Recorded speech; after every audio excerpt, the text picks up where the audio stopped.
Education of the mind without educating the heart is no education at all.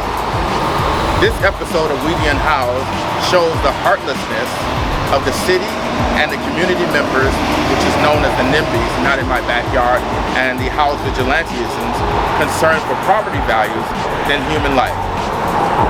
To date, 19 unhoused people have died out here in the streets during the heat wave.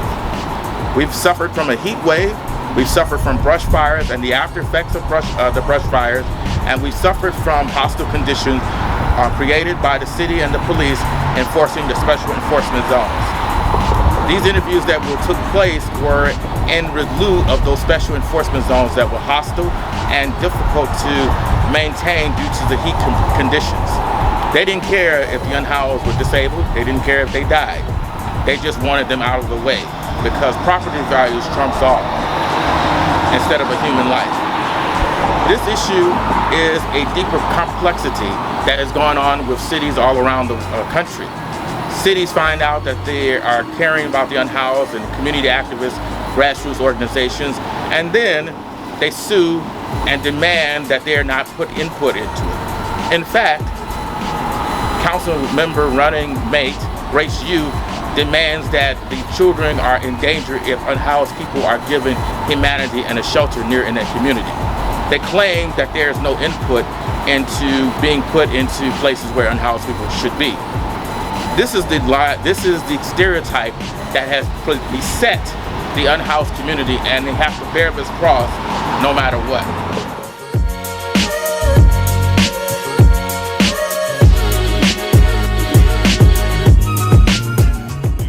Venmo Henderson from We the Unhoused. I'm here today to cover an action that's going on. Yesterday, the protesters had surrounded and protected the unhoused community in Hollywood and Schrader. And as you can see here, the sanitation here is trying to strategize a way to come in to infiltrate and displace the unhoused homeless here.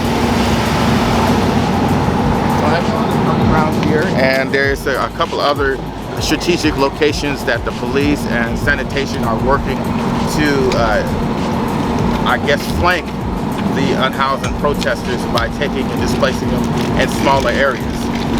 As you can see, it is the cost the taxpayers are paying is over $5,000. So that's $5,000 that could be helped to use to put unhoused people in hotels, give them services so they can be off the street. But unfortunately, our system doesn't allow that. We are blaming and shaming society, and we delight in criminalizing the unhoused community. So I'm going to interview a few people here and get their perspectives on what's going on and what they feel about these suites. More to follow. This is Venmo Henderson from We the Unhoused. I'm on the ground in the studio with Shane. Tell us a little bit about what's going on today. Well, the city and sanitation, they have these things called sweeps that they're doing, where they're taking all the stuff that the homeless have, and just, you know, some of them, they say they're gonna put it away in a storage, but they don't give you a notice. They just come and they take it all away from you. I'm in a place right now, but I was on Moore Park, and last week, in the process of getting my stuff, they came, and I had 5 officers like blocking me, and they weren't letting me access my stuff. Like, I may be on the streets, but I have kids. I have presents, you know, for their birthdays and Of course. They came in and they just took it all. But what's going on here is we're standing up to put a stop to that, because they want to. I'm not too familiar with all that's going on, like with the zones and all this other stuff. All I know is that the police are wrong for what they do. It is injustice. I mean, they have those signs that say "Protect and Serve" on the side of their car. They don't protect and they don't serve. Yeah. Except this. Yes. That's the only thing they serve. Like. Well said. So how long have you, before you got secure lodging, how long have you been out here? Out here in Studio City, Van Nuys, North Hollywood, about a year. Overall, 3.5 years. I've been on the streets since I went the way I went. Oh, well, you know what? If you don't mind me asking, how did you end up out here?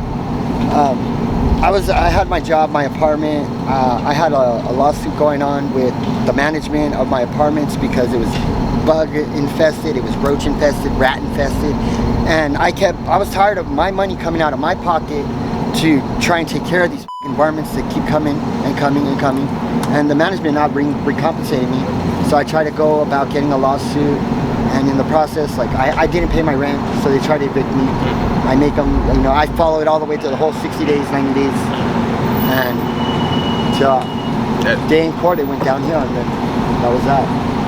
Thank you, Shane. I'm going to mill about a little bit, but thank you for telling us your story, and I tip my hat to you. I think we all could do something. This is a primary example that Shane wants to make sure that the horrible actions that happen to him don't happen to anyone else. I join in the same fight. This is Theo Henderson from Unhoused, and I thank you all for listening. May we again meet in the light of understanding.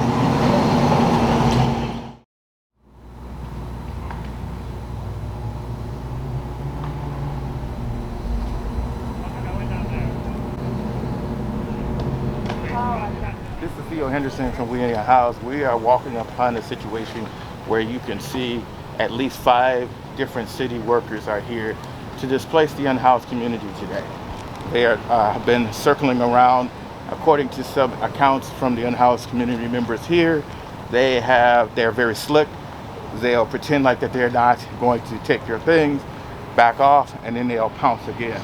As you can see, they're over, that's 1, 2, 3, 4, 5, 6, 7, 8, over 8 people here.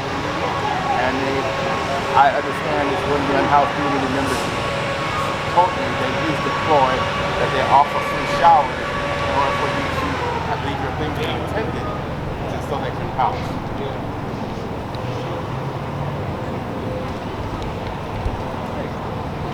We're right now here in Van Nuys in the valley, trying to see why do they think it's important for them to displace the unhoused community.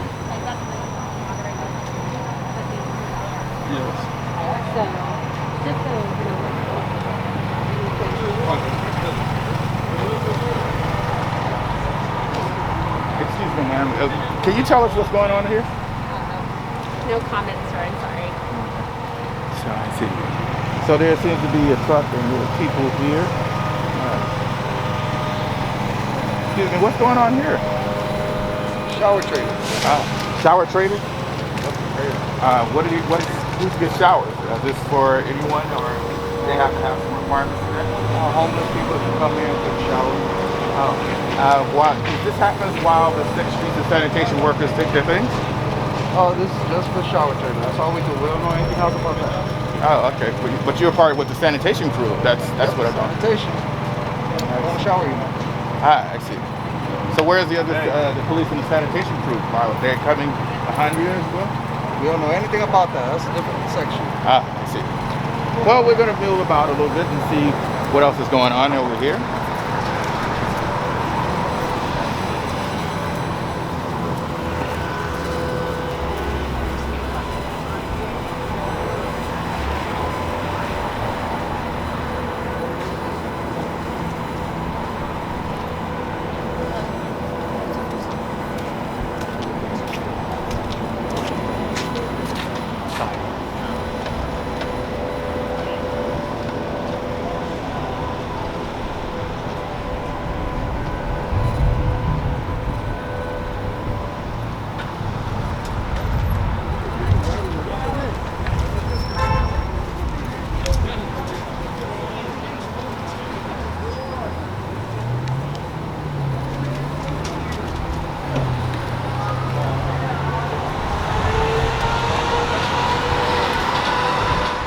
Okay, this is Theo Henderson from Unhoused. I have just been doing a little cursory investigation, and upon my conclusion, I find out that the care team are not being honest, because they claim that they don't know anything about the police or the sanitation sweeps or anything of that fact.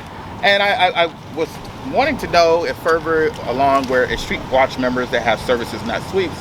Her name is Jody, and I would get her perspective on it. Good morning, Jody. Hi, Theo.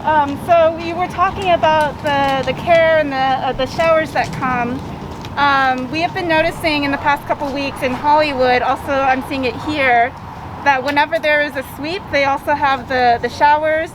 And we've been noticing that people come to go to the tents and tell them, hey, there's like free showers just on the street right next to us. People leave their tents, they go, their tents get swept up. So I have no suspicion that they're planning this together. The showers are there for a reason. Of course, showers are great for people, but not when you're trying to lure them away from their tents during a sweep. I also was speaking with one of the members too when they said that they had the 5 police officers pushing him away from taking his children's toys and things for his birthday when they had in his tent. And so this is one of the common tactics that the city has used, the public relations manager, to try to mitigate the understandable outrage against these kind of horrific practices. They are really not concerned about the unhoused community. They are listening to the NIMBYs, the people that are disdaining the unhoused, and they follow along and they try to cover their blood in their hands by acting like that they are so concerned. This is what I call political compassion. So I'm going to mill about and see if there's any other people that I can get to talk to me about the experiences with Los Angeles Sanitation, the LAPD, and other hostile environments, I guess, hostile agencies, if for want of a better word. This is Theo Henderson from We the Unhoused. I thank you for listening, and there will be more to follow. Hey, Carla, you were just telling me a shocking story. This is Theo Henderson, of course, with We the Unhoused. So tell us what's going on. You said someone got arrested. So we are here today in Van Nuys, California. We are blocking a special enforcement cleanup zone, which is a really cruel practice where people's entire belongings and lives are being demolished by LA Sanitation with the enforcement of LAPD and the cooperation of LASA. So we are here to reject that and say no, people will not be swept. We will not be destroying communities. So someone was arrested during one of those sweeps. It took 30 cops to enforce it, and when we tested the line, they snatched somebody as they were walking away. So we're very upset about that, but we're also trying to hold a few things. The fact that we're here for a goal, which is to stop these inhumane practices of sweeps and to reject the SES, the Special Enforcement Cleanup Zones. But in the process of their violent enforcement, they did arrest somebody here. You stated there were how many cops again? There were over 30 police officers that were there to enforce it. What they were doing was they were sweeping someone's belongings, someone that we knew who had been shot and was not able to attend to his things. So they said because he was not able to be there, it was considered vacant, and they destroyed everything that he owned.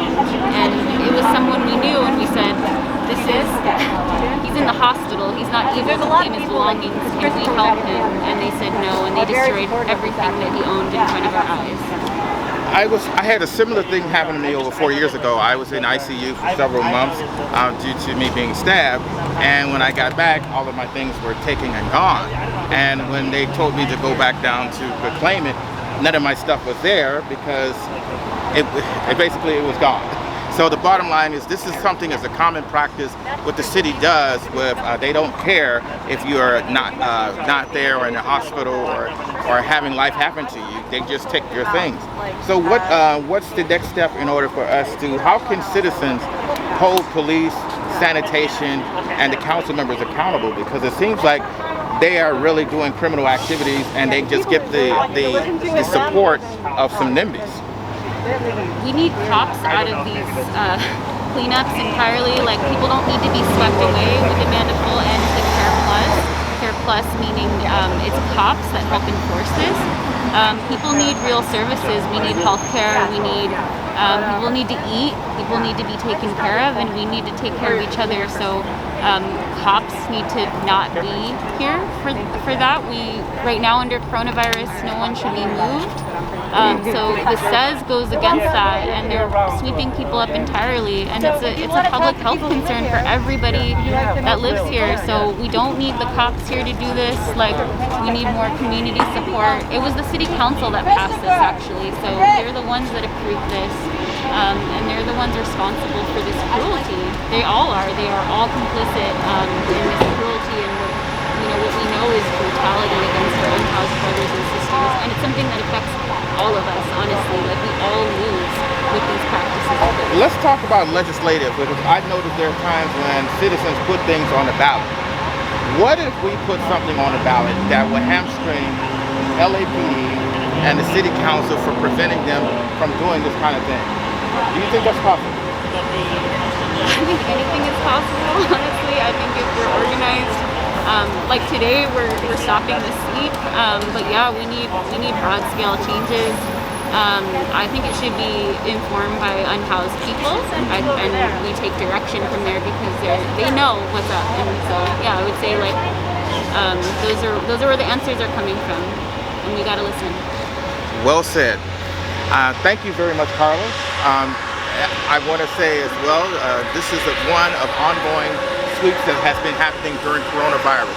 People have reached out to me and asked me the question, are there sweeps going on? I said they were going through it during the pandemic. They've just been sneaky about it, but now they're not being in the dark about it. They're being pretty open and pretty defiant with it.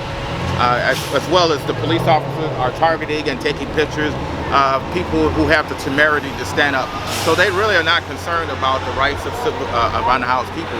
They just want to retaliate. So this is Theo Henderson from We the Unhoused. I thank you all for listening, and may we again meet in the light of understanding. This is Theo Henderson from We the Unhoused, and I had an incident happen to me a few minutes ago while I'm covering this story.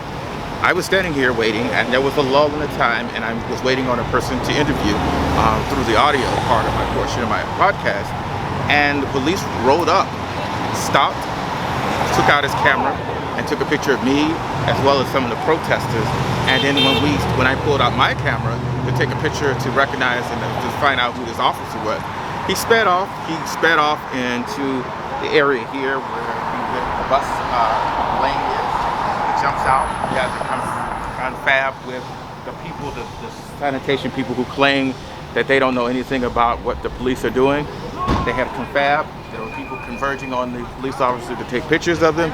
He scuttled away and disappeared into the day. So this is obviously a targeted campaign against the unhoused community. More to follow. Welcome to Unhoused News. Tragedy struck this weekend and a couple of weekends ago when 19 unhoused residents died due to the effects of the heat wave. After public shaming Mayor Garcetti and the council members, the city reluctantly opened 4 cooling centers and blamed the lack of poor attendance due to the unhoused not showing up. The truth is larger than that. After further investigation, we Unhoused found out that there was poor notice, poor information, and poor lack of transportation to get unhoused people to go to these places. On top of that, the unhoused members have been experiencing aggressive sweeps again after City Council voted almost unanimously with the exception of 4 council members, to resume these special enforcement sweeps during a brutal pandemic, as well as a cruel brush fire, as well as the heat wave index as well. So these contributed to all of the reasons why that they were not eager to go to these short-term cooling centers that open one day and shut down the next. In other news, that Mitchell Farrell, the council member that has terrorized the unhoused communities in Echo Park Lake and Hollywood and other areas that does the special enforcement zones, has decided to throw his hat in the race again to run in 2022. Mitchell Farrell has been a frequent person on the We the Unhoused episodes, have expressed vehemently that they despise the unhoused. He often sides with the not in my backyard members in the Echo Park community and criminalizing the unhoused. To date, Mitchell Farrell shuts off the water in the bathrooms and the power to make the unhoused already lives that are very difficult and hard to maintain even more difficult. They're claiming to plan a new brutal sweep. More details to follow. In other news, in Eau Claire, Wisconsin, 2 new shelters will be at Hobbs Ice Arena. In New York, NIMBYs got together along with the house vigilantes to hire a lawyer, create a nonprofit to displace the unhoused from the Lucerne Hotel. They demand that the unhoused do not stay in their neighborhoods and wants them to go some far-flung place. In other news, Los Angeles suffered another NIMBY attack among the unhoused. These NIMBYs have created a fundraiser to have placed large boulders under the overpass to prevent the unhoused to sleep under in these overpasses. When confronted by the neighborhood council, they had a meeting to demand why these were put there over 2-ton bricks and rocks. He denied it initially, and then he confronted and stated he had the support of the city as well as the police who had suggested the idea. Yes. Los Angeles Times report that the Project Room Key has discriminated against disabled people. Rich people are planning a crusade against the tent people, as they claim, are overrunning their lives downtown. They're creating a vigilante program to attack and target the unhoused and the city. And this is Unhoused News.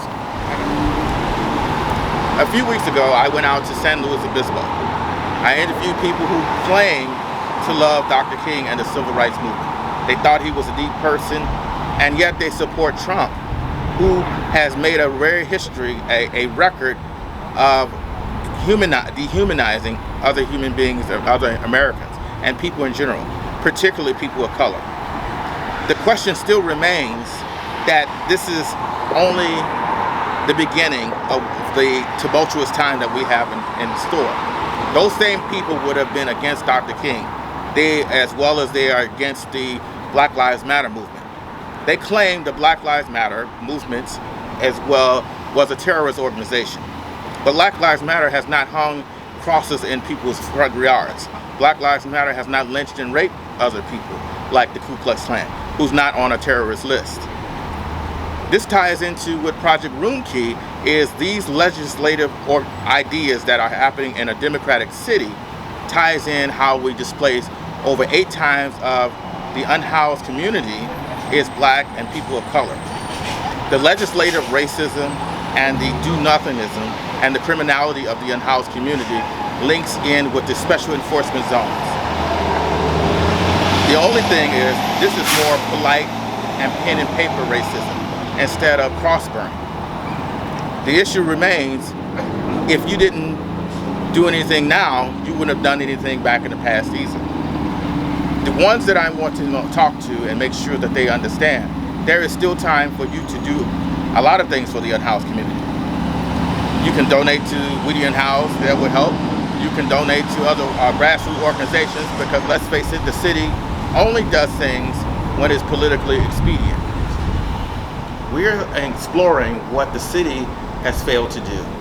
They failed to follow through on their promises. Who has stepped in, as usually do, is the volunteers that are not paid by the city or any other organization, such as Brown Gang, Street Watch, Los Angeles Community Action Network, and other grassroots organizations that are usually vilified by the city, to look in on the needs of the unhoused, meet them where they're at, and provide a solution what will help get people on the path to housing. This is Theo Henderson from We the Unhoused, and I am on another episode. This is a multi-layered topic. Right now, the city has shut down the emergency shelters that was necessary for the unhoused in COVID-19. To that end, many of the unhoused had been thrown unceremoniously on the street, and then they have been giving a false narrative to the Los Angeles Times and other media outlets, and saying that the grassroots organizations are lying about the abuse that's going on in the streets with the brutal sweeps, especially the special enforcement zones, or they call SEXZs. So, to that end, the grassroots organizations like Street Watch and other affiliated organizations have pooled their resources together and did what the city did not. They got the unhoused off the streets and gave them a place where they can go and be in a lovely air-conditioned room. I'm so grateful I'm in an air-conditioned room where they have their own bathroom, their own shower. They don't have to feel the indignities like they are a criminal. They don't have to feel the hostility of the NIMBY environment, as well as the hostility of the police and the city. To that end, I have one of the people that are in the hotel. We're going to talk to her a little bit about it, and she's going to share her experiences and what her insights is on this situation. Well, Jessica, so tell me a little bit about what's going on. I see you got an Elvis Presley thing here, so. Yes, they put us here at the motel, and it helps out a lot. So how long have you been here? Going on, I believe, 5 days. You've been here 5 days. So what happened? Why did you guys get a hotel? Tell me about that. Well, we've been homeless. Me and my husband, we've been homeless for going on 3 years already. And we've been signed up for mini housing, and we haven't had any word on anything yet. I was panhandling at the moment when he ran into Ashley. I believe her name's Ashley. Ashley from Groundgate. Yes. Yes. And she's the one that talked to him about the motel. And when he told me, I cried, and I couldn't stop crying. Why not? Why were you crying? It had been over 2.5 months that I had taken a shower. You know, it had been a while since I had slept on a bed. You know, so it was real overwhelming. It was like, I was so excited. I was like, can we go right now? Can we go right now? You know, and he's all, well, we have to wait until they call us. And I said, okay. And they called us and they brought us over here. I haven't got out of bed since then. I felt the same because I was living in the park and I injured my ankle. And so I was on a walker when COVID-19 happened. Oh my God, you have no idea. Just to go to the bathroom, it took me like a good 2 hours to find a place to go to the bathroom. And you can forget trying to get something to eat. So I do know, so when I finally had a place to stay, I was basically bed bound myself. And the idea to have the showers, you know, to take a leisurely shower without worrying about someone knocking on the door at a Starbucks telling you gotta get out and go and those kind of things.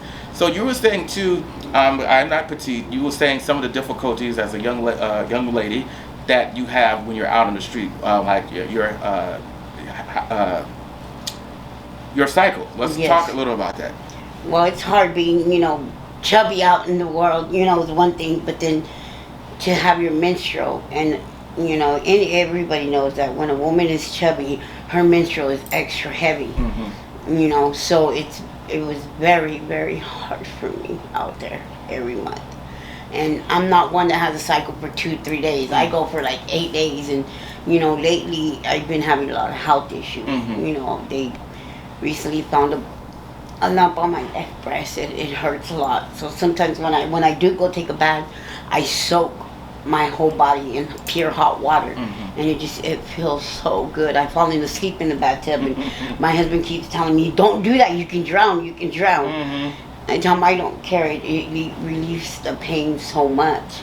But yeah, being out in the street and having a menstrual and having difficulties, like my legs, they've gotten so swollen lately. I don't know why they have been so swollen lately. Like, it hurts just to even walk, you know, from here to the store, to the liquor store that's not even a block away.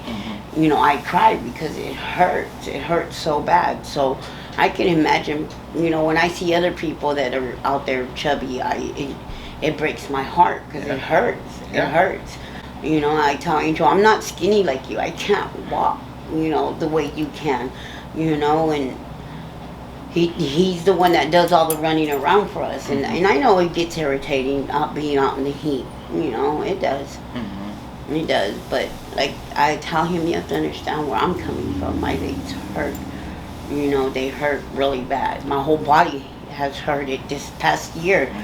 This whole past year, my body has literally drained me a lot. I don't know why. Like, I'm scared to keep going to the doctor and find out that I have something seriously wrong with me, you know, because I'm not home with my daughter, you know. My daughter is my support. She's my everything, you know. She's the one I cry to about everything, you know. But being here in a county where I'm not from, it's even more difficult. But I'd rather be in this county because Sacramento County does not help. I mean, where you said Sacramento County, how long have you been out on the streets? 3 years. What caused you guys to be on the street? Because you mentioned a little bit about it. Can you tell the audience? Well, I met him at Union Station. I was on a 4-hour delay. Okay. And I was on my way back to Sacramento, and I met him there. And from the moment I met him, I was like, I'm going to come back to see you. And he's like, okay. And I told him, but I'm the type that if I come back to see you, I'm not going to just see you for a couple of days and then go back. That's not me. So I came and I haven't left him since then. I mean, I go home and I go and I visit my kids for a week or two, or sometimes a month, and then I come back. But yeah, I haven't been back to stay for good. I love LA County. They help the homeless a lot. There's like the refresh spot is what I'm talking about, where you can go and shower and wash up. And I mean, during Christmas season, they give you so many Christmas presents on Skid Road, and over there in Sacramento, they don't do that. They do not do that at all. You're correct. One of the things that what people that don't know for the audience is this is due to the active people. It's not the city that does a lot of these things. It's the people that are grassroots organizations that see an injustice, beg the city, and the city, their answer, unfortunately, is police violence, police harassment, and they side with the business owners in saying that unhoused people are criminals. So a lot of places like Streetwatch, DSA, Los Angeles Community Action Network, which is downtown, is responsible for every Sunday for food. K-Town for All, that comes out Saturdays and does outreach. Polo Pantry, which deals with the food distribution areas and different hubs all over Los Angeles, California. And I think she's expanding. Melissa Asadero. These programs are so pivotal, and without them, there would not be a lot of those things that you're talking about, because they see a need. They keep pushing the fire to the city, and the city, their responses is always more special enforcement zones, more criminality, as well as more hostility. So this is one of the things that's very heartwarming to hear, that you guys are getting more things than Sacramento County. You mentioned your husband has some challenges that he can't come with you with back there. What's going on there? Well, because he's on parole. Okay. And so he has rules and regulations, and he's not allowed out of LA County yet. So that's why I come here and I stay here with him. But, I just can't wait. I'm going to be going back and picking up. My daughter gave us a car so we can at least live in. It's a little SUV. And so we're hopefully, when I come back, he's determined to do Postmates, and maybe Lyft or something, because it's a 2004 vehicle, so it's a good car. I want him to get on the ball so we can get somewhere in life, because Well, it's difficult if he has a record on probation, because they judge it against him. So that also may not always be his fault. What would be a better, beside the car, because that breaks my heart to hear that, what would be a better way to help you? Because most of the people that have accepted hotels, with myself included, refuse to go to shelters. I obviously know the shelters is not the answer. So what's another best way of us can help you? Would you be open to affordable housing? Yes. We've been, because I'm from Sacramento County and my points were high, they were supposed to give me an emergency housing. That was 3 years ago.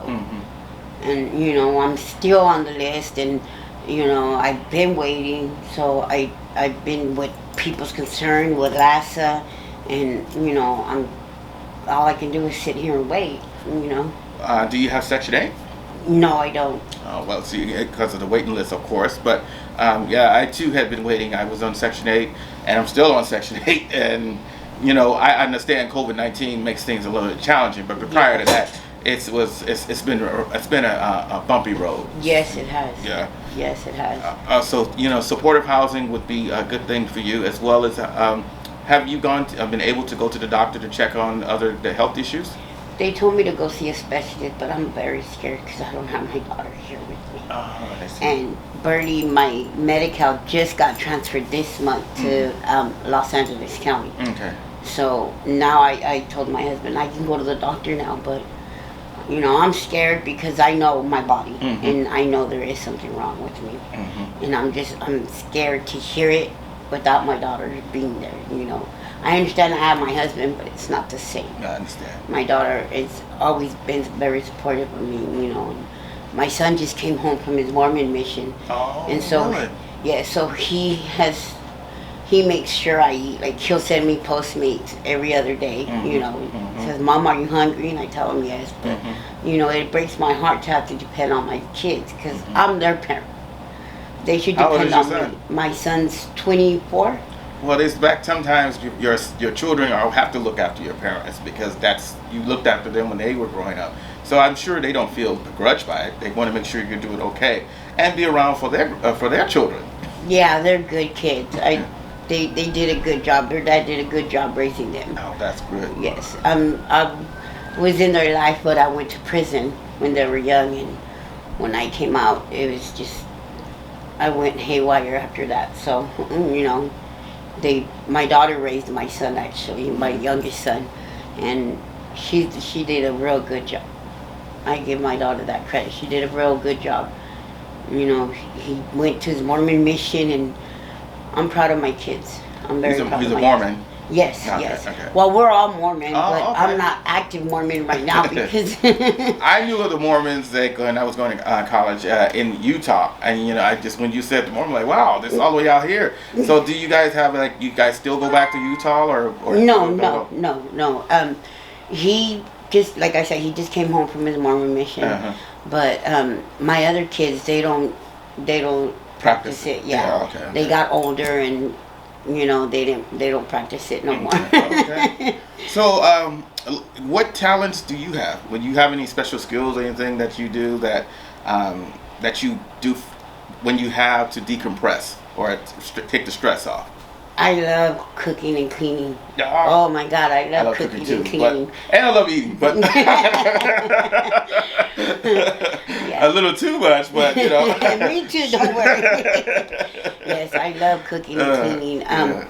I've been paid to clean. Like I can clean 80 acres. I cleaned 80 acres before, and you know, that was a lot. It took me, a week to clean it, and that was a lot. You know, but I did yard work when I was in prison. I used to work, yard crew and in the main kitchen. Yeah. So when it comes to cooking and cleaning, I love it. Yeah. That's my me time. I always tell my husband, I'm sorry, but I need my me time. Yeah. Like, this is my me time right now. Yes, I understand.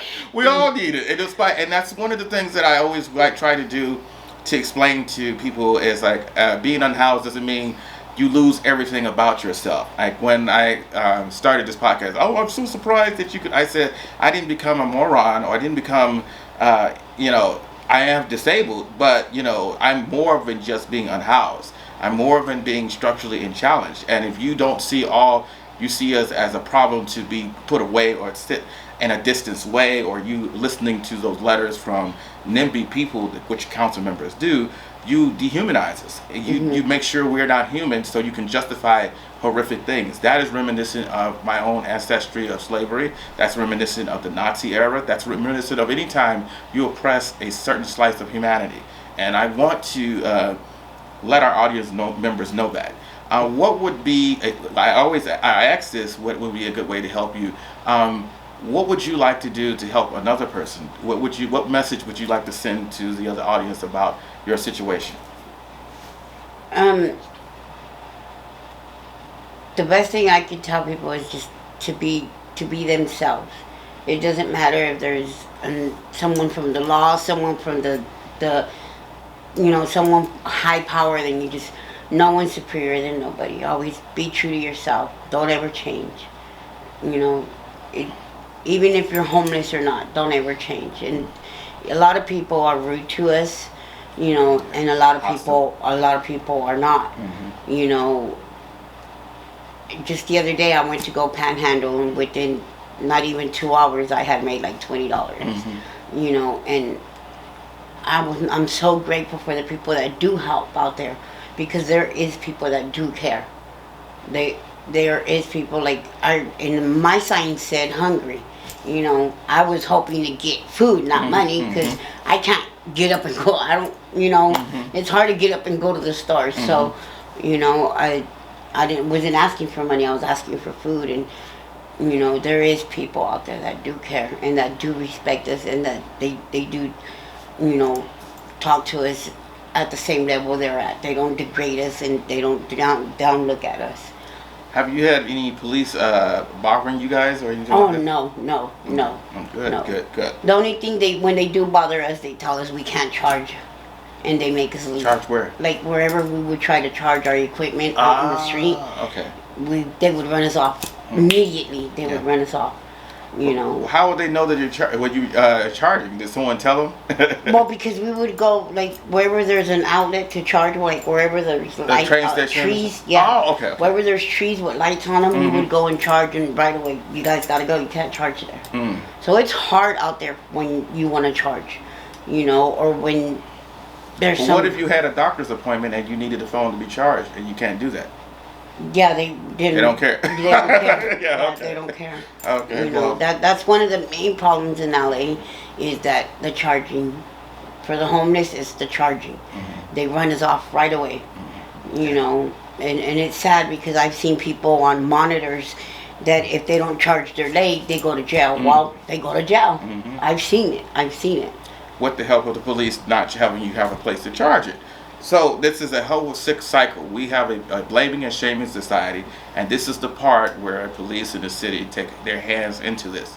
And I hope more of our citizens understand the unintended consequences, and when we blindly believe everything that the police do, that they're just not doing their job. They're doing a lot of harm to society, and we need to change that conversation. This is Theo Henderson from We the Unhoused, and I hope we learned something today, and I hope we again meet in the light of understanding. Thank you very much. This is Theo Henderson from We the Unhoused. We're here in Los Angeles, California, at a hotel that Grassroots have put together to do what the city won't do.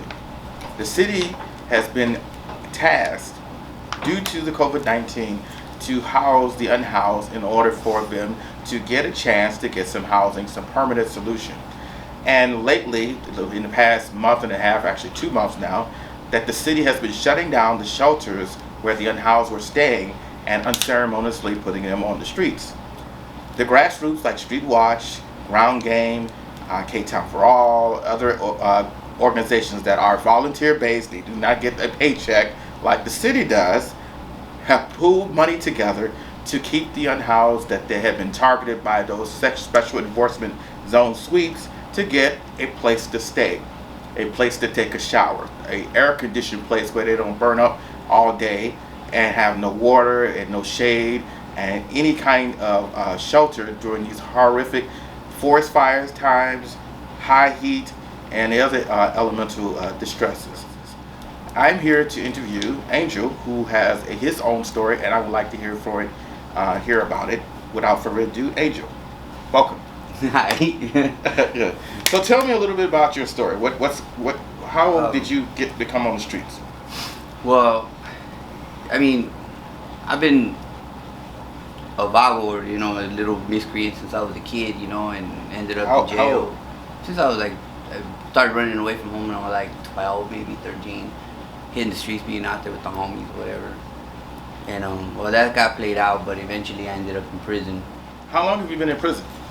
The first time, 3 years. The second time, 15 years. And I just recently finished serving 2 year with half sentence. So. Did you get out early due to COVID release? No.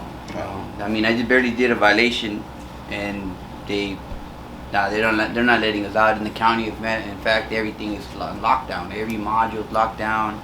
You can't go to court unless you've had COVID-19. You know what I mean? So if you haven't had it, they pretty much quarantine you, and you're just stuck in limbo. Dang.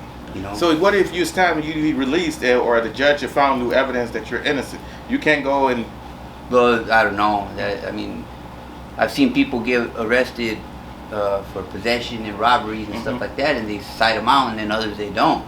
But once you go into the county jail, you're pretty much in limbo. Like, you wait till they call you, and you can miss court 4 or 5 times, and you haven't even... There's guys that haven't even been to preliminary hearing, and or even their arraignment. Their arraignment's supposed to be within 3 days, and they haven't been to arraignment in about 2 months. So it's how is that legal? I mean, just that's. I told that to the judge, and what the judge told me was that the 7th Circuit Court handed down a decision saying that they could extend due process to a reasonable amount of time. And that kind of made me mad, and I challenged the court. Because I told them, I go, look, I'm on parole, and I'm on an ankle monitor, and I can't charge my device because I'm homeless.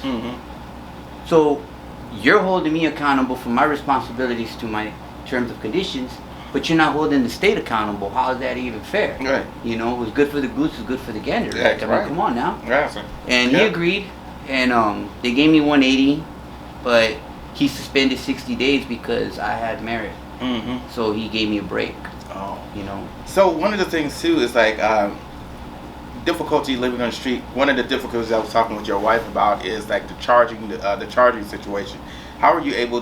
Did you have any challenges trying to find the charge for the ankle monitor or anything like that? Yeah, everywhere we went. I mean, I call them electric watering holes because everybody who's I like that one. You know, it congregates. We all get together, and everybody has multiple devices, like cell phones, Bluetooth speakers, chargers, portables, and flashlights, and all kinds of weird shit that everybody comes up with. So, excuse my language, but when we're together, there's only so much we can do. So we pretty much just camp out. And with the COVID-19, either security or PD comes around and they say we have to go. So it was damn near impossible to charge my device. So I mean, we would tap into the light poles, you know what I mean, and pretty much steal electricity from the city. But even that gets us in trouble too. You know, with sanitation coming around and kicking everybody out. You know what I mean? And you know, it's a big risk. It's a hassle. You can't do it. Parole says I should go to the parole office to charge, and you can't do that because they're shut down. You can't go to the police station to charge because it's shut down. So what's left? You know, and next thing you know, I'm being violated for it, and it's people like the ones that places here have actually given me. Now I'm good. I'm in compliance. You know, so I don't have to worry about it, but my parole officer still doesn't know I'm in a room, so that might get me in trouble. So see, it's like a damned if I do and a damned if I don't. This is the unspoken things that people don't understand about what parole violations, and we have a hard time understanding the nuances and how the city doesn't help. They sometimes harm because you're trying to do the right thing, and you can't do the right thing because there's no places for you to go. Like I was mentioning to your wife about my health challenges and the difficulty just having a phone to charge. What if I have exactly, because you know I have complications and I can't charge. I was at the park and I used to charge my phone at the park, and they got wind of that and they didn't like it. So what they would do is they would block the phones, and then when I asked the director at the time, they told me to go to the library, and I told her the library doesn't open in 24 hours. That's not their problem. They just didn't want, the idea is they have such a embedded anti-unhoused sentiment about it, and they use the same thing like your criminality and things like that to justify doing the things that they do. They unplug and cut off the power for the other part of the park and things like that. That's what they did in City Hall, because right there on First, down in downtown LA on First and Main, and between it's on First between Main and Spring, there's a little park. Okay, and they have light sockets throughout the whole park, and then along the sidewalk, when the lights come on, the sockets are active as well. So people would start plugging in there. And then at City Hall there was like 3 outlets that were good. In the mall downstairs there was 2.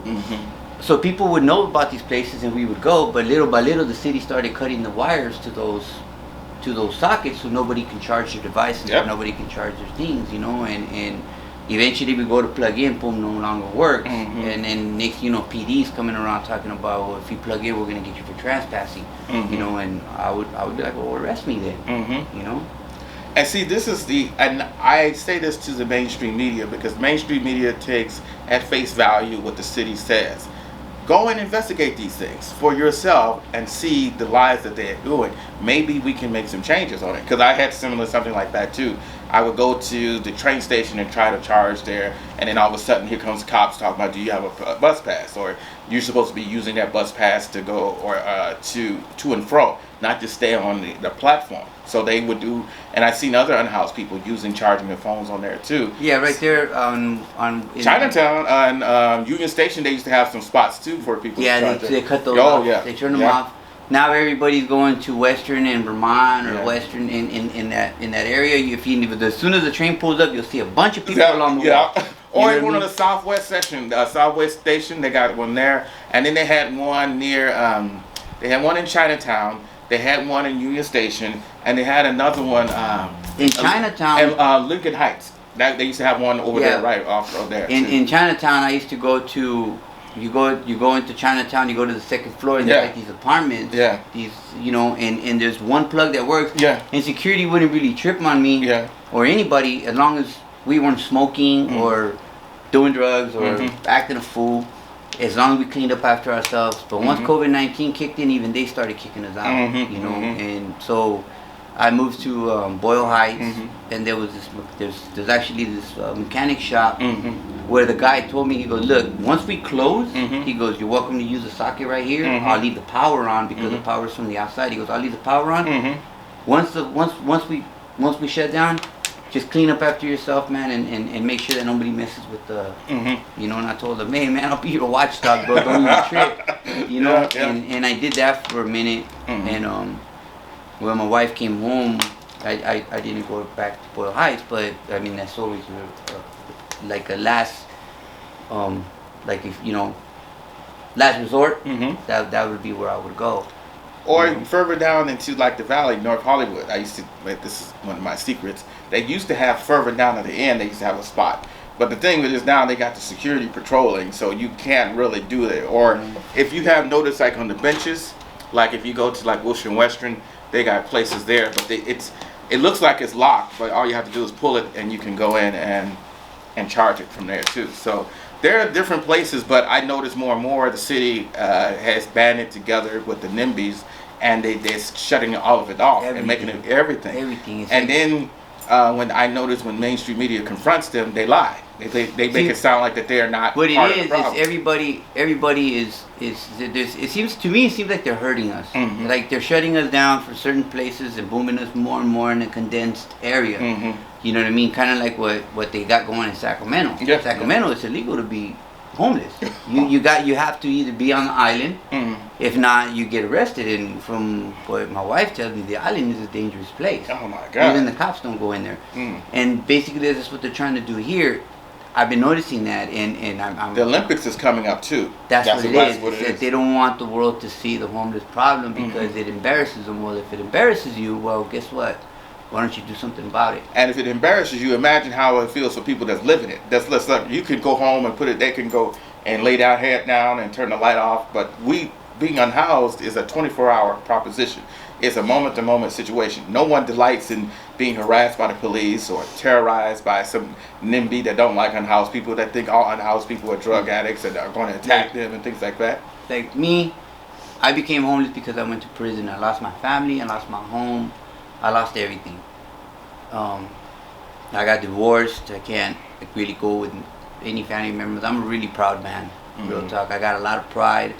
It takes a lot for me to even ask somebody for 10 cents. You know, my wife, she had no business being out here on the street. She has family, she has a home, but she's out here because I'm out here, and it's unfair to her. But man, I had already got a job at this place called the Center for Employment Opportunity, CEO, new program that opened up. It's kind of like Chrysalis, but better. These people actually help you get a job. And they give you incentives. They stay with you throughout the year to make sure that you stay employed. Right.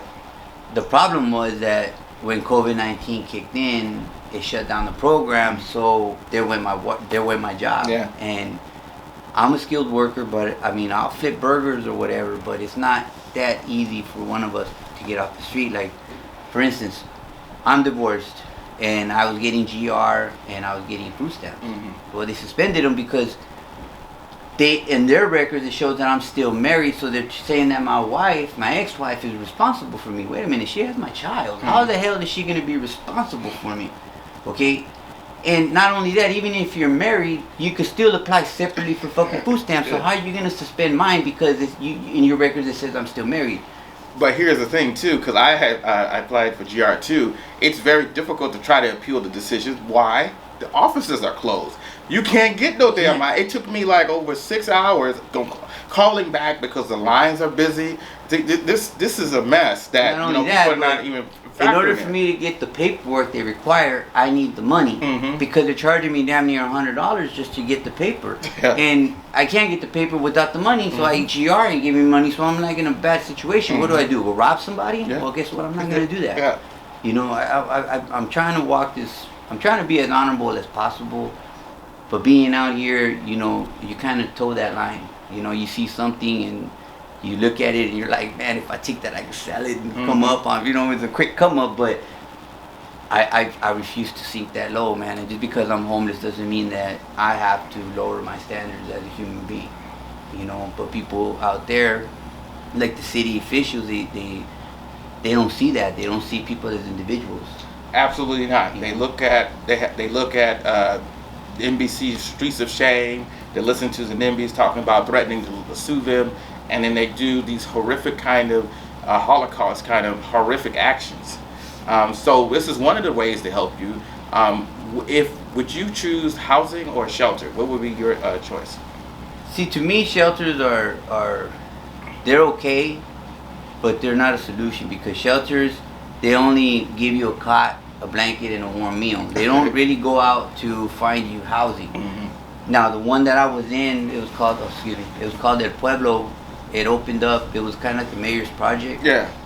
I was one of the first 45 that was in that program. Oh, okay. And everybody that has been in that program that got there with me have already got either an SRO or low income housing. Just people that are actually doing something.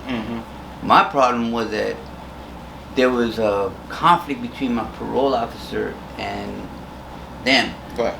Because they wouldn't verify that I was there. My parole officer was like, look, if I can't be here, neither can you. And she removed me from there. She violated me for a curfew violation.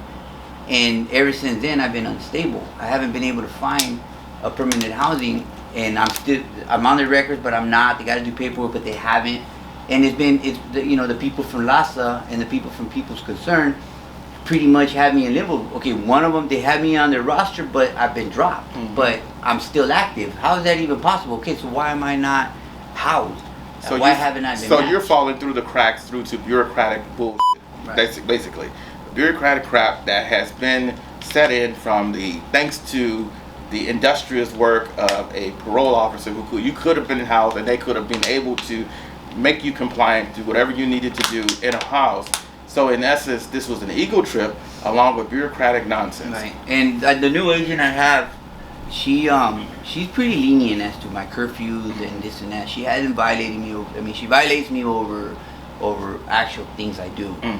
So I owe that woman a lot. But she's also offered to put me in this place called the Orion House. I've been kicked out of there because it's like going back to the Orion House is like going back in custody. Oh, yeah. And I tell her, well, you might as well lock my ass back up because you're basically putting me back in jail. And the Orion House isn't for me because they don't help you get housing. They just maintain you for 6 months. Once that funding runs out, you're out. So I'll be back out on the street with no solution. You know. I mean, don't get me wrong. I'm able to work. I want to work. You know. But there's other things that I need to be responsible for out here on the street, like taking care of my property. You know, and if I'm not there, with all these weirdos running around, you got a lot of very unstable people out there, and sometimes you think they're cool, and then all of a sudden they've channeled Dracula. You know what I mean? And you realize that they're kind of like off the rocker, and you realize, like, whoa, my home was crazy. You know, but you gotta watch yourself, and you gotta watch the people you love. You can't just leave them hanging. So it's a difficult thing for us to do, and shelters are not really helpful because you have a lot of those mentally unstable people. So if you get into a fight in there, or somebody tries to do something, to take something, it's gonna be a problem. There's always fights breaking out there. PD's always there. I mean, I've seen people get killed inside the shelter, and they don't realize they're dead until like it's time for them to clean up, and it's like, oh shit, we got a dead body here. You know what I mean? And they treat it like if it's nothing. They just They have no respect for even the deceased. They just treat them as, okay, we just got to take out the garbage, and it's not right. Now, at Pueblo and the new one that's coming up, the bridge. Now those places, they actually do care more than the city does. You know, they actually do more. So, you know, I commend them for that. You know, but I'm falling through the cracks in that program. I'm in that program, but I'm not falling into the cracks. This was a blessing for us. They came in and asked me, actually, they offered me some water, and I asked her if she was the one that was handing out rooms, and Ashley said yes. And next thing you know, we're in a room for 2 nights, and then extended me a third, and then gave me 3 more, and I'm like, what the hell, me and my wife? And they also currently are working. These are, again, I want to point out for Ground Gate, these people are not paid staff, that these people are volunteers. They're working to get more money for you guys to That's stay what up. I was, that's the irony of it. And that's the why city, I love these people so much, because what they offer for you is a jail cell or criminalization, or so this is what your city tax dollars is at work at.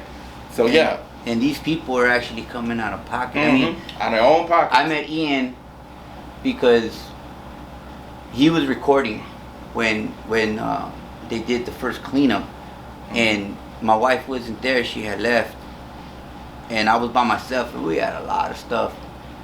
So Ian comes around and he's recording, and I got mad. I told him, like, hey, I didn't give you permission to record. Turn off your damn camera, bro. And I snapped at him, and he did. You know what I mean? But then that's when I realized, he goes, yeah, it's just that we're filming that what the city's about to do. And I'm like, what the city's about to do? So then when he told me, I was like, shit. So I started packing up what I could. That day, I had to let go of at least half of my property and hers. And I made like 4 trips, and I was trying to get everything out, and PD was rushing me, threatening to arrest me, and I'm arguing with PD. And Ian came up and helped me move the first trip I went, and then he stayed behind to watch my stuff as I came back for the rest.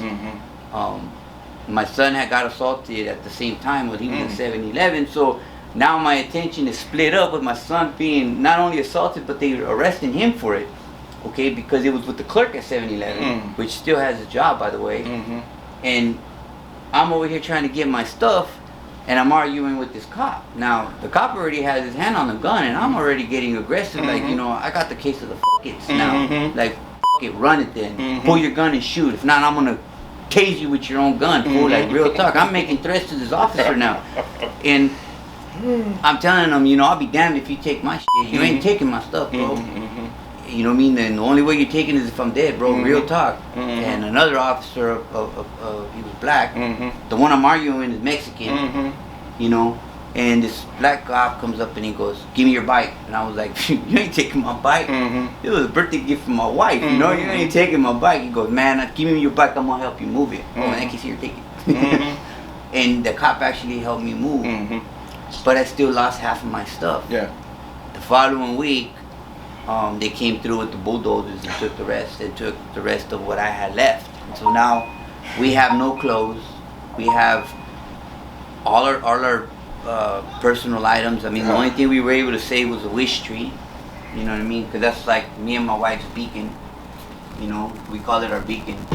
And we were able to save the wish tree and a few little items. You know, I mean, this tree is a pain in the ass, but it means something to us. You know, and there's no way in hell that I'm gonna lose it. Hell, I tried to destroy it because I was mad and it wouldn't break. You know, so it's more of a symbol of our resolve, really. You know, of trying to make it through this. You know, and we will.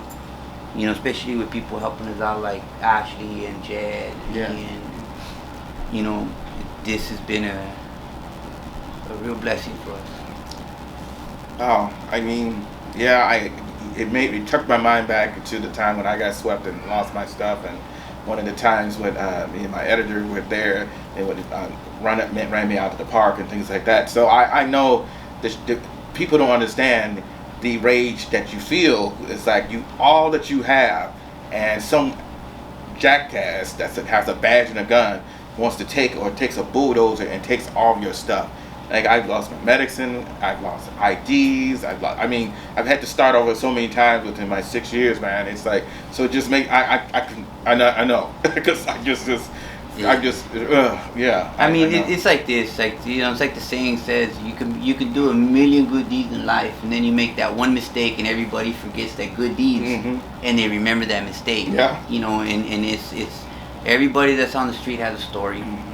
You know, mine's not unique, but a lot of people get swept up with the drugs, and not only that, but their mental health deteriorates as the time goes by because you lose hope. You know, and hope can be paralyzing sometimes too, because you get stuck in a state of limbo where you're hoping for the best, but you're getting nothing but, you know, Murphy's Law is kicking your ass. You know, and you know, to hell with Murphy. I'll whoop his ass one of these days, and I'm gonna get out of here. You know, but it's difficult. You know, but we just keep pushing. I mean, it's created a lot of problems with my wife and I. And we currently have some serious issues in our relationship, but you know, you don't give up on the ones you love. Yes. And her being out here with me when she don't have to be, it makes me love the woman even more. You know, because she's in it till the wheels fall off. I mean, right now our wheels are wobbly. You know, but you know, we're pushing. You know. Wow, that's excellent and wonderful to hear that. I have to say, I thank you guys for telling me your stories, and I hope that, and I am very confident that you guys, things are going to look up for you guys and get better, and I hope you guys get a few more days to stay here, and hopefully someone out there can help. If you, I will probably get in touch with you guys and how to get in touch with helping you out financially, or some clothes and things like that. I mean, to help just whatever. If you find anybody who's looking for a worker, bro, I'm game to do anything from flipping a burger, washing dishes, I'll polish shoes. I don't give a damn what it is, as long as it brings some financial stability to us. And I'm a skilled worker. I know I'm a machine operator. I'm a skilled roofer. I mean, I got skills, and I'm a hard worker. So it's hard for me to go to work though right now because I got no transportation, and you know, I would like to at least get some stability first, and then be able to hit the ground running, you know, once I feel more confident, you know, because being out here, man, it taxes your confidence too. You know, you start feeling worthless, and listening into the narrative that's being pushed about you. Right. You know, you start, you know, we start believing our own propaganda. You know what I'm saying? The propaganda against it, we start believing, well, damn, what if I am useless? You know what I'm saying? You know, but we're worth it out here. You know, there are people out here that are still worth it. Now, I want to point out something before I close out, is that this is the effect, the consequences that the city and others have done. I had a family that lives out on the street, and there was many years ago a study that was dealing with kids, black and white, where they were to choose a baby doll.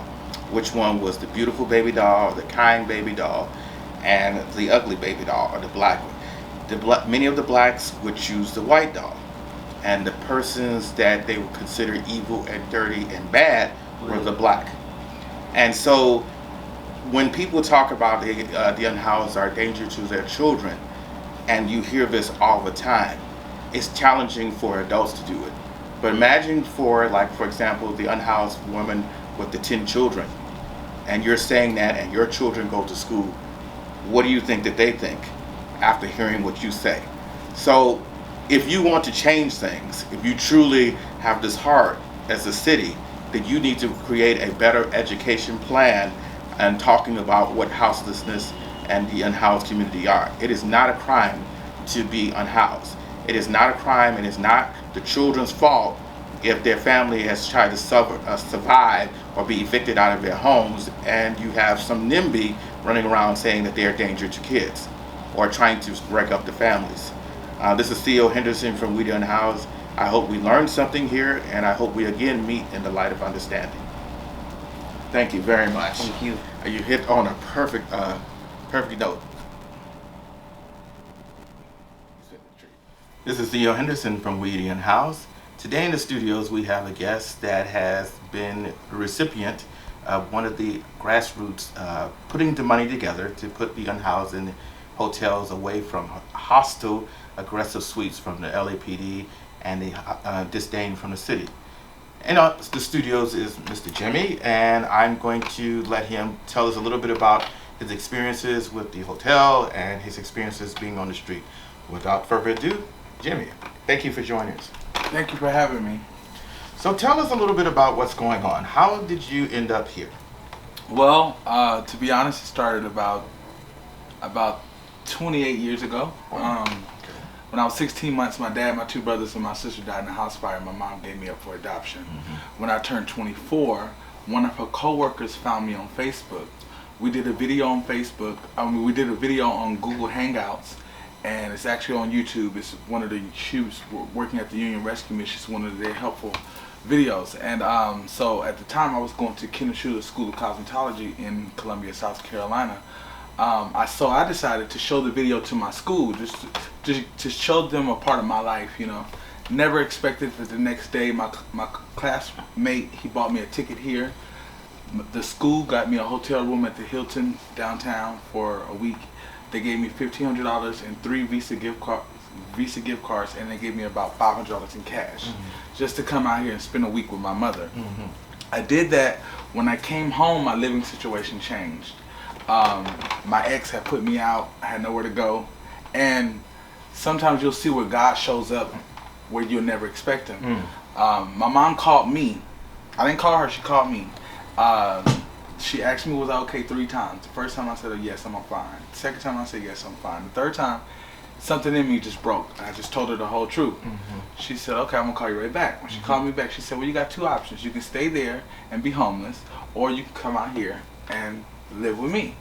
At the time, she was, like I said, she was staying at the Union Rescue Mission. So I stayed at the Union Rescue Mission for 1 day. I couldn't do, it's like being in jail. And I've never been, at that point I had never been in jail, so I didn't even want to experience that. Yes. So she said, well, you got an option. She said, I got a tent, you can take the tent. So that was in 2014. I've been living on the street ever since. Okay. From there, it went into a drug addiction, a real bad drug addiction. But from the drug addiction, I learned a lot about myself. You know, God will take things from you when you think that you have everything in order to show you that you don't. It started with my tooth. Okay. I first lost my tooth. Then my mother passed. Oh, I'm sorry. 2 years ago.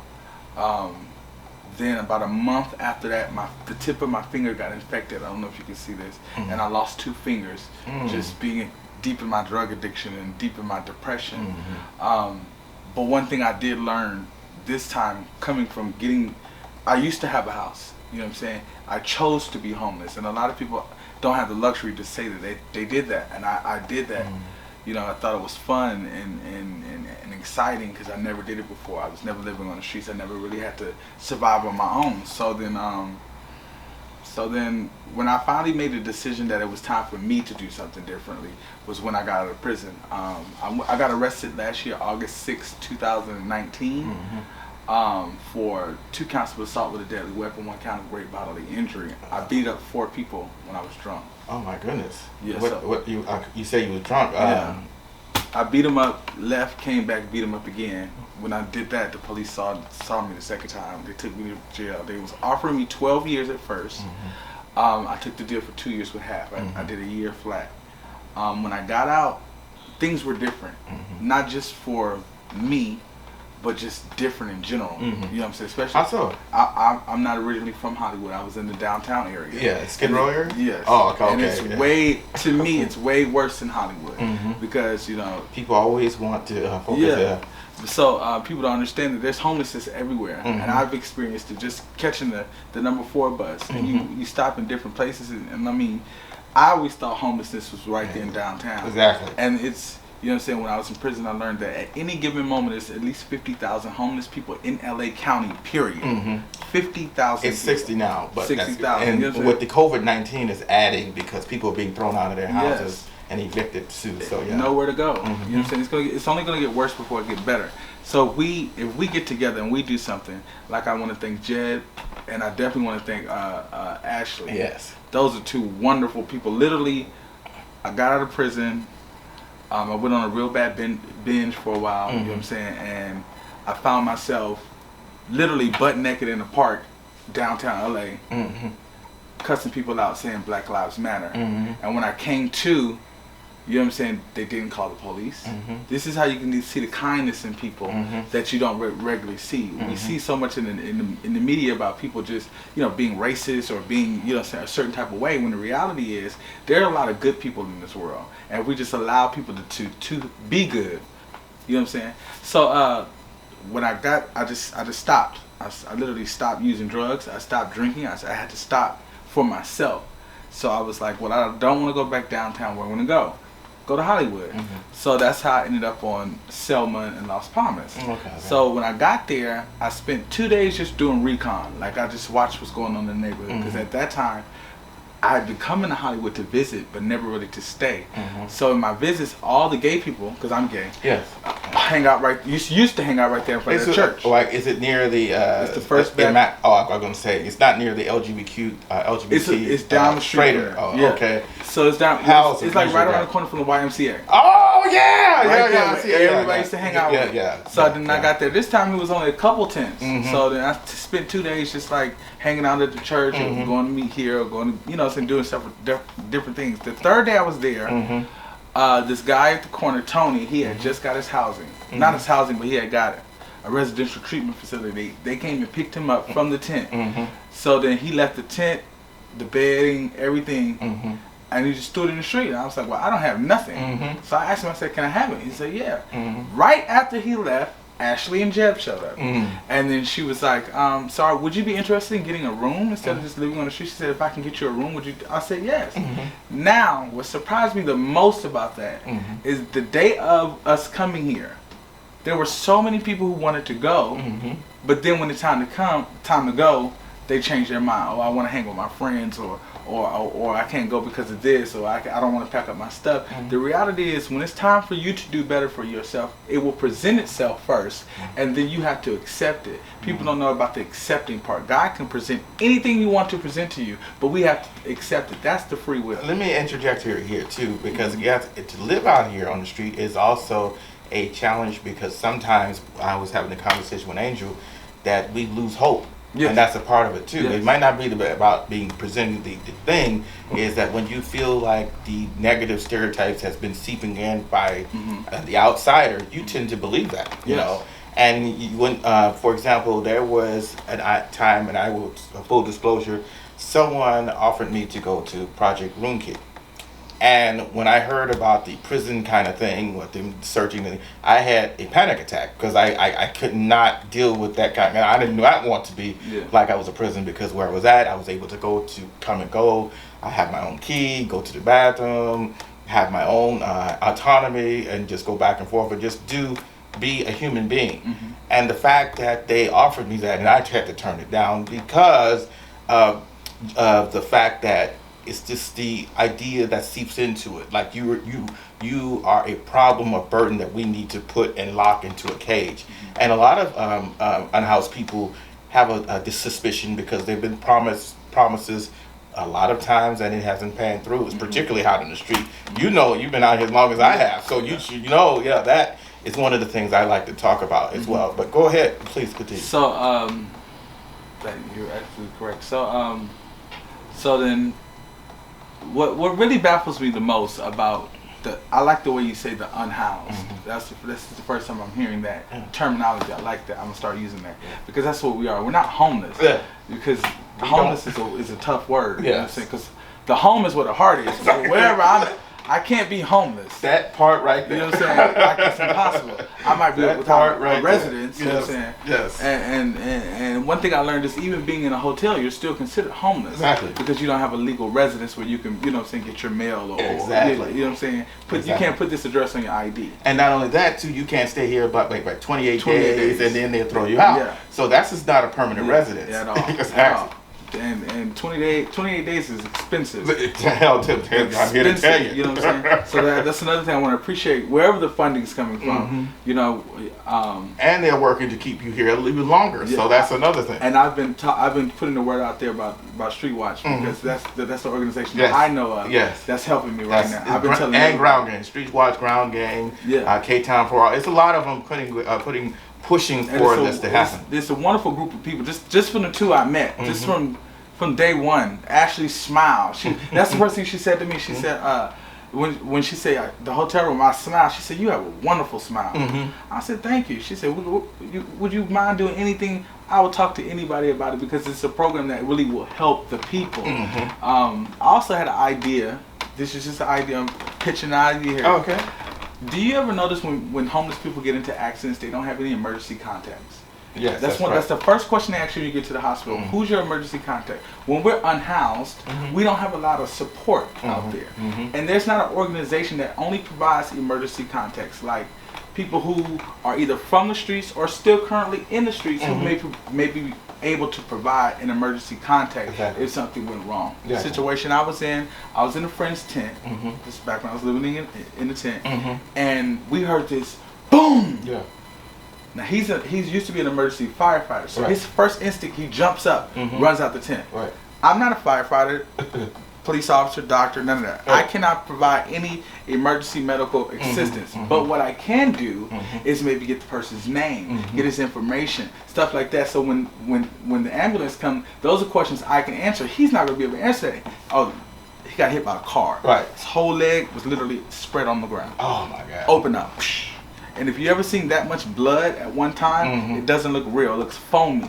It doesn't look like regular blood how we look at it. It changed my mind about a lot of things. And but like no one knew his name. No one knew anything about him. No one knew, because we don't have a system set up already. You know what I'm saying? Just for the unhoused. So that was an idea that I had. Maybe we could come up with in you know what I'm saying, in connection with any of these organizations, about just an emergency contact situation. Just saying, and it doesn't have to be something spectacular. It could be a person with a cell phone. And if something happens, they can call this person with a cell phone. This person knows generally everything about them. You know what I'm saying? Not all their deep, dark secrets, but just enough to pass any medical questions or anything like that. Because that's very good idea. Very difficult when you get to the hospital. Because it's funny you said that, like 4 years ago when I was stabbed, and I hate to say this, because you know I was floating in and out of consciousness. And the last thing I want to be doing is I haven't been grilled by 100 questions. Like, I'm in immense pain. I'm going in and out of consciousness. 1 minute they ask me a question and I thought I answered it, and they keep asking the same name. Then they keep asking the same, do I know the date? I know, I understand that they're trying to orientate to see if I stay conscious, or telling me not to stay awake and things. But it's very cumbersome trying to give all your personal, your mom's name, or your phone number. Just you got to go through surgery. So you're right. Someone that's on air. This is this guy. This is his name. Call this person. That would help. And then they can maybe carry a card or something like that in their pocket. So in case of emergency, please call this number. Exactly. And it's just a simple idea that nobody's implemented. You know what I'm saying? So that's just an idea I had. But being homeless, for me, and a lot of people don't, like I say this a lot, they don't get to afford the luxury of saying that. It's not a privilege, but it's a choice for me. At the time, I chose to be. Then I got addicted to it. Being homeless is a lifestyle. You know what I'm saying? You get addicted to the hustling, the bustling of being on the streets. And then when God shows up, He gonna show out. And that's how it happened for me. I can't explain it to anybody else. And when I explain it to people, they really just are baffled. I'm still baffled, and I'm living it. You know what I'm saying? But God has always showed up for me in my life. You know what I'm saying? Well, it's like, for example, we become institutionalized. People that be incarcerated becomes institutionalized. If you put in a system in place, for example, if you have a city that has educated the public that unhoused people are criminals, drug addicts, they don't want help and things like that, it's very easy to drink that Kool-Aid even if you are unhoused, because you're like, well, hell, they won't offer any help when I keep asking. Well, I'll just choose this, because if I look at something else, what if it doesn't come true, and then I'm back out here again? Because one of the things that's hard for me is like to be in a recuperative care place. They don't have any place for me. They don't have enough money. The money stops. Now I got to go back out in the street. So it's just like, you know what? I don't want to hear the help anymore because, you know, every time you say you're going to help me, I'm here a couple of weeks and then I'm back out on the street, or a couple of months, and I want something like the couple there want something permanent. They want something that's stable, that they don't want to 1 minute they go and throw in some jail cell because he's has to he's got the ankle bracelet. I forgot what he said. Some of the responsibility is there. Yeah. So I think that's one of the things too. Is like the nuances about it. It's just not just like people say one day look out in the street. Oh, you know, I like to be harassed by police. No, nobody does that. Nobody likes to be ignored. Exactly. When you're unhoused, you're ignored. Exactly. And people don't understand that feeling. Like on Selma and Las Palmas, there are a lot of attractive people, physically attractive people who come by all day long. Then you have people who drive some magnificent cars right there. Like, and it's just tents of homeless people living right there. And I'll never forget. At the time, you know, I had a couple dollars on me, but I needed to use a phone. Right. And it was this lady and this man. There were a couple, and I said, "Excuse me, can I pay you $1 to use your phone? I don't have to touch your phone. You can dial the number, just put it on speakerphone." Before she said anything else, the first thing out of her mouth was, "I don't have any money." I didn't ask you for any money. I didn't. There was no way in the world you could have understood me asking you for any money. My first thing says, "I would like to pay you to use your phone." That lets me know that people don't actually listen to the unhoused. Exactly. They don't pay attention to the unhoused. Yeah. They may see them. They may even give them $1, but to actually get to understand, you know what I'm saying, what they're going through. A lot of people don't understand that mental illness has a lot to do with what's going on in the unhoused situation. Because you have a person who's already suffering from either from mild to severe mental illness. You mix it with any drug addiction. It can be as strong as weed. Even though we don't consider weed a drug anymore, weed is still a drug no matter what you say. Even something small. I've seen a person addicted to weed living on the streets. No hardcore drugs, not meth, not crack, not heroin, not nothing, just weed. And in the 6 years that I've been here, he has declined just on weed. Weed is legal, but it's still a drug that it changes the mind. It changes your mindset. You know, when you say mental health issues, because we need to talk about that, because there's a community that believes the majority of unhoused people are mentally ill. Yeah. Now we all are affected by the mental strains of being unhoused, because it does. You could be, you know, I want a better word, normal, but to live that kind of traumatic existence does affect you mentally.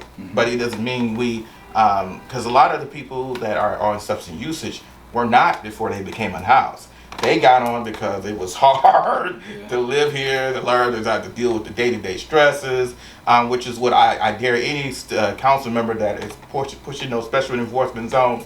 I would love to see the judges mandate that they, for a year and a half, lose their money and all of their IDs and to live out in these tents. And the ones that they had been targeted are the ones that will write out the orders for them to be targeted and harassed for a year, to see just how much can they survive out there. But I know that's just wishful thinking. But the point is, no one really is adapt to live out there. So yes, mental health issues is a part of it, but it's not the part sum total. It's not the pinnacle. It's not the pinnacle. pinnacle. Definitely not. It definitely plays a part. Yeah, it definitely. But what I meant was, I meant the people who are more on the severe end. Yeah. You know what I'm saying, of the mental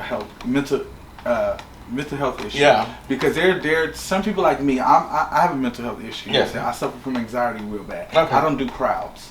I cannot do crowds. Okay. When this is okay. Yeah, You know what I'm saying? I can watch everybody. Yeah. Even that's literally what I'm thinking about. Yeah, but say I get on the bus. Yeah. And there's a bus full of people. Oh yeah. I'm having an anxiety attack. Yeah. Because for me, being through everything I've been through, and just even in the past 6 years of me being unhoused, I've learned that I got to be the one to watch my back. And I never experienced that before. I'm from Columbia, South Carolina. South Carolina is one of the most Republican states there is. It is illegal to be homeless. If you live on the street. Sacramento is a Democratic one, and it's illegal to be homeless. If you live on the streets, they give you a ticket. So many tickets, you go to jail. Yeah. See what I'm saying? Yeah. Now, I've never experienced this before. So coming out here, I learned this word, acclimate to my surroundings. At all times, you have to acclimate.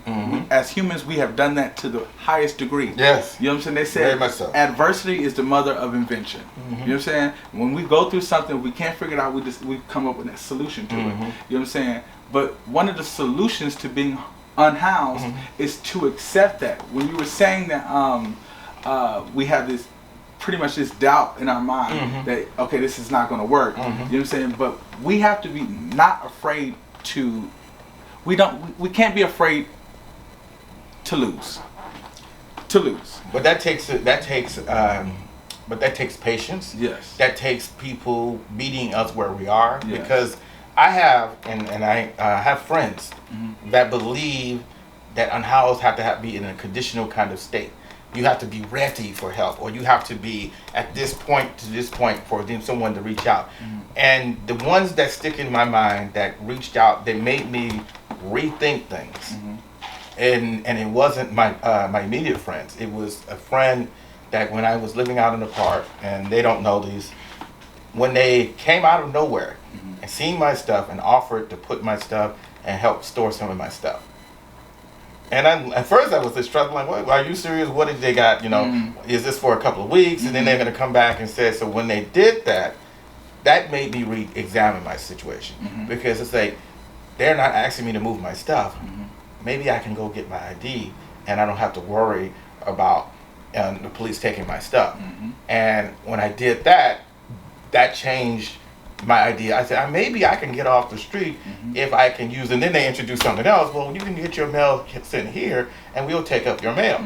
That was another big burden that was lost. I said, okay, I can see myself finally getting a bit back on my feet because somebody's meeting me where I'm at instead of me, well, you got to be here, you got to be on this time and this date and this. It was not that. And that's the thing I think what a lot of people are looking for. Meet them where they at. You know, like families have a lot of luggage or things like that, and they just can't just up and just drop everything. Because if it's short term and they get their stuff thrown, then they're back at ground zero. And it's traumatic to start over. Because I've done it several times. It's like it eats at your psyche. It exhausts you because it's freaking exhausting. I gotta go back and wait 4 hours and apply this damn GR thing. Oh my God, I gotta go wait here in this line. It's not even 4 hours no more. When you do GR, you get it in 10 days. Yeah, well, 10 days. I got out of prison. Oh my God. On July 28th, I went and applied for food stamps on the 30th. They said come back on the 10th. Now in 10 days. 10 days. Now, how you gonna survive to eat? I don't know. God, that's just. I don't know. That's unbelievable. I can believe it. I can tell you what I've done to survive, but then we probably couldn't air it. You know what I'm saying? Well, but that's just the truth. But you put honestly, it's honesty, and we, they put adults. you in a position to do that. You know what I'm saying? I made a conscious effort not to borrow, steal, or beg anybody for anything this time. You know what I'm saying? Luckily, and I tell people a lot of times, it doesn't matter what you go through. As long as you got God on your side, you walk with God, He's going to walk with you. Remember the footprints in the sand. You know what I'm saying?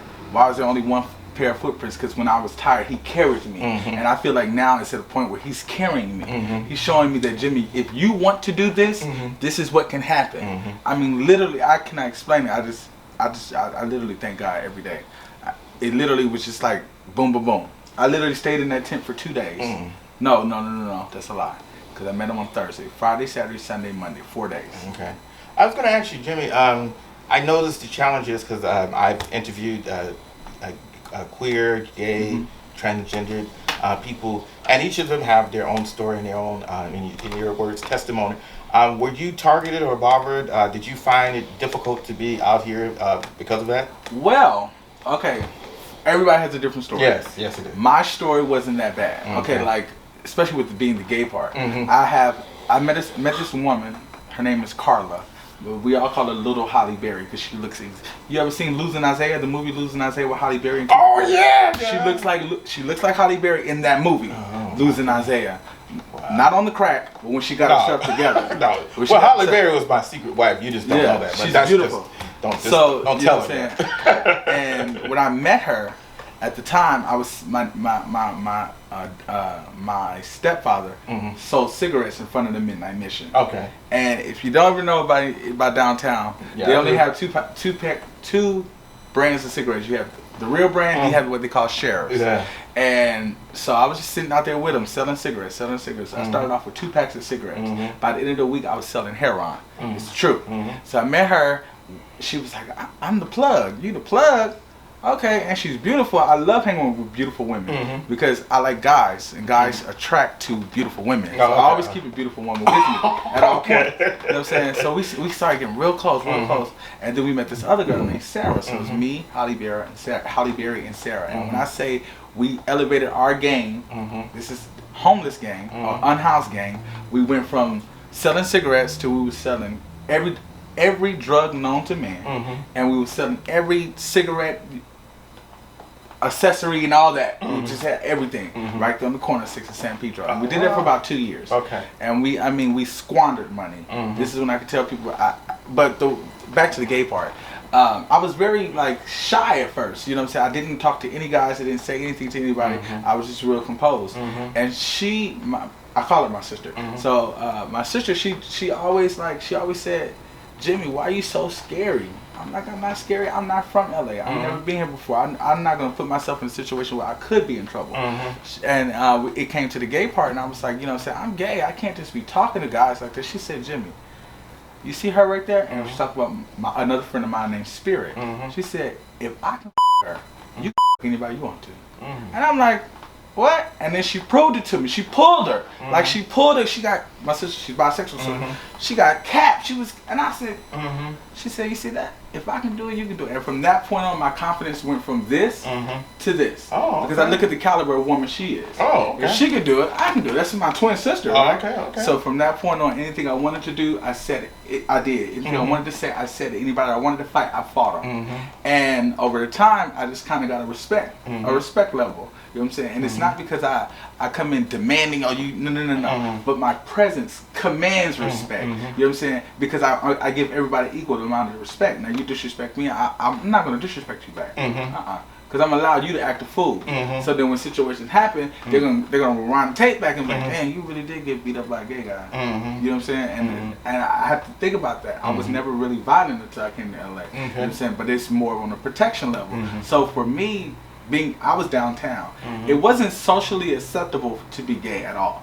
So it wasn't like I could just walk around, but I did, and just be all gay. Right. But you know, so I just had to learn the levels. You know what I'm saying? Certain places you do certain things, and that's just in adulthood. You learn there's a time and place for everything. You know what I'm saying? I can do whatever I want to in the safety of my room. When I step outside that door, I got to understand there's 9 billion people looking at me at any given time. So I have to understand how to carry myself, and it taught me that. You know what I'm saying? People don't understand when we go through things, you're supposed to learn something from it. And if you don't, then you're going to repeat that lesson. Maybe not the same way, but you're going to repeat that lesson until you learn it. And my mom told me this too. She said, Jimmy, whatever you're doing by the age of 30, you're going to be doing for the rest of your life. Oh, wow. So I just turned 30 February 14th. Okay. And I was in prison. And it my mental up. Because I'm like, I don't want to be in prison for the rest of my life. So I had to do something different for me. You know what I'm saying? And a lot of people, and I talk to them, they were like, oh, I want to do this, I want to do this, I want to do this. And I tell them, I said, well, you know what I'm saying? Because people are like,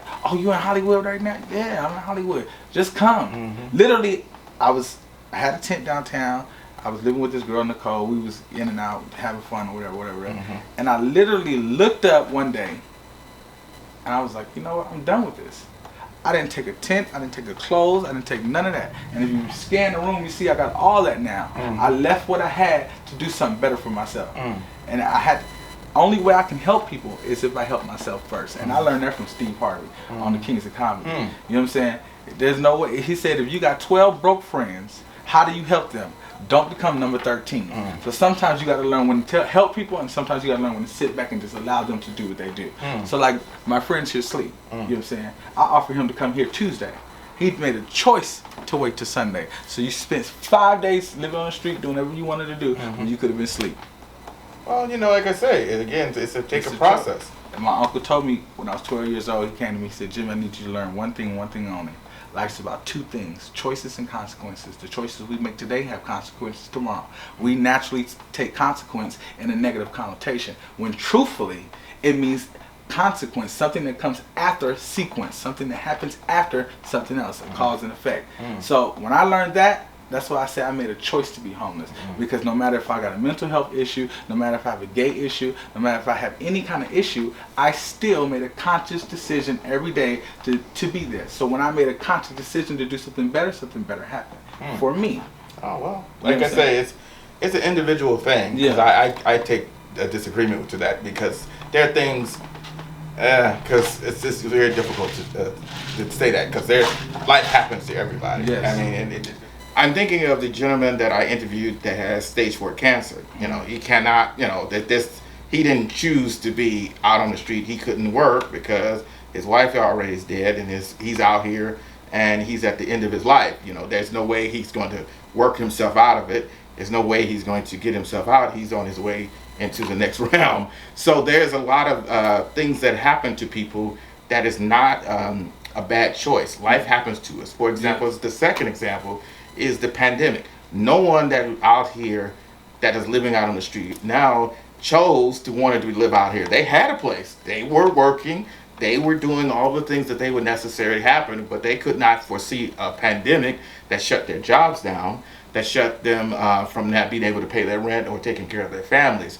So that's why when I say, the choice argument is a lot of times what people try to use to blame unhoused people. And I want to clarify that distinction because I don't want my listeners to think I'm with that. No, there's things. What I meant myself was myself. Yeah. What happened to me. Yeah. Okay. You know what I'm saying? At any point from 24 to 30, I even went to rehab. I went to Safe Refuge, which used to be known as SAF, Substance Abuse, down in downtown. Long Beach. Oh, okay. In Long Beach. Because they had one. Don't they have one? No. I was going to say down Skid Row, but that's not the one. Yeah, I was on the ankle monitor for 3 months, so I could not leave the program. The moment they took the ankle monitor off, I hit it. I made a choice. Yeah. You know what I'm saying? Yeah. I could have stayed in the program. Probably would have had my permanent housing by now, but I wasn't ready. And that's a lot about it too. For me, I have to be ready. You know what I'm saying? I was so comfortable with living on the streets. I didn't care. You know what I'm saying? And this last time before I got arrested, I mean literally, one night I just laid. I've never done this before because I'm not the type of person that's gonna lay on the street. Even when I slept on the street, I had a bed on top of some pallets. You know what I'm saying? With some blankets, so I could at least feel like, you know what I'm saying, a little bit of comfortability. You know what I'm saying? And this last time I was just like, literally I laid a piece of paper, like I had this long tube of paper, just laid it out. I just laid it on top of the paper. You know? And then that was a sign right there for me. And I tell people a lot of times, a lot of times we don't get arrested, we get rescued. And people don't understand what I mean. When you go to jail, when you go to jail, it works out better for you than if you would have stayed on the streets. For me, this is my opinion. Everything I speak is my opinion. Nothing has been proven to be fact because I can't fact check myself. But for me, when I got arrested, I was 127 pounds as a grown man, 5'9", 127 pounds. That's pretty thin. I was very thin, but I thought it was okay. Because I used to be, when I was about 16, I used to be 327 pounds. I used to be really big. Yeah, you know what I'm saying? I really got the pictures on Facebook. Right? You can see me, my stomach is like this. And literally, just like with this situation, I literally woke up one day and I didn't like what I saw. I looked in the mirror. I didn't like the fact that I couldn't see my toes when I looked down. I didn't like the fact that at 16 I got cellulite. So I started walking around the house. Then I started walking around the yard. Then I started walking around the neighborhood. Then I started walking around the entire neighborhood. And eventually, by the time I was 18, I had lost 120 pounds just on my own. And then in between time, I was still working at Wendy's and Dunkin' Donuts. It's hard not to eat what you want to eat when you work there, but I had to learn self-control and discipline at a young age. But I was really taught that when I was a kid because some other shit was going on. But I learned how to just discipline myself. And when I make a choice to do something, I'm going to stick to that choice. You know what I'm saying? And I'm a real big believer on choices because that's the free will God gives us. You know what I'm saying? Okay. For me, this is how I feel. I can't say how other people are going to feel. I can't explain their experience. But that's just mine. You know what I'm saying? And speaking of the police, because I remember this time about 3 years ago, me and my ex, we were asleep. It was Christmas Eve. And this is how you know the police are good people, but they still have a job to do. And I say they're good people because they're still a human being. Even though they do some fucked up shit, we have to. My uncle was a police officer. I'm going to have to disagree on that one because let me explain why. That's what makes the conversation. I don't want to say that when people talk about police brutality, because this is a real thing, and the difficulty sometimes, and I come from a Christian background, it's very hard to understand the nuance of what we're talking about. We ain't talking about a individual police officer. That has nothing to do with it, and I think that's where we begin and end in that conversation. We are talking about a system where even if they are good, they do some horrific, systematically bad things. For example, we could argue that when Officer Frank Hernandez beat up that unhoused guy down in Boyle Heights, that woman that officer that just stood there and allowed him to do that could be considered a good officer, but she didn't do anything but stood there and let it happen. When George Floyd was getting his life snuffed out, three other officers nowhere near, because if that's a criminal act, they're police officers. This officer, despite he has a badge and a gun, was breaking the law. They were in their legal right to arrest him and stop him from killing another person. The problem is that particularly there is laws that are in place for those good officers that have that job to do that will cause trauma, violence, and all kind of things to the unhoused community. And some of the police officers that I unfortunately have interfaced with are part of the problem because they pump the other NIMBYs and the vigilantes to do these things. So to do the most horrible things, have them arrested, have them harassed. Nobody, despite how great they are as an officer, they work for the people. The people don't work for them. We are not supposed to be in fear of them. Their job is to protect and to serve. Exactly. All of us. All of us. All of us. No, not just one person, not just the businesses, not the city hall, not the NIMBYs, us too. One thing I can't agree, you know what I'm saying, when I was on my real bad binger and I felt like people were following me. I don't care what everybody said that. I felt like it. It might not have been true to anybody else, but I felt like it. And I went to the police and I'm like, I need some help. I feel like my life's in danger. The first thing they said was, well, we cannot help you until something happens. Oh, yeah. And I'm like, wait a minute. So if somebody is trying to hurt me, you cannot protect me until I'm hurt. Then that's not protection. That's true. Because protection stops you from getting hurt. But here, conversely, if you were standing near some business owner's building and they can protect them. Because that's something, But but it's nothing happening to the business owner. You just happen just to be existing. That's the inequity that is always somehow I'll give you another example.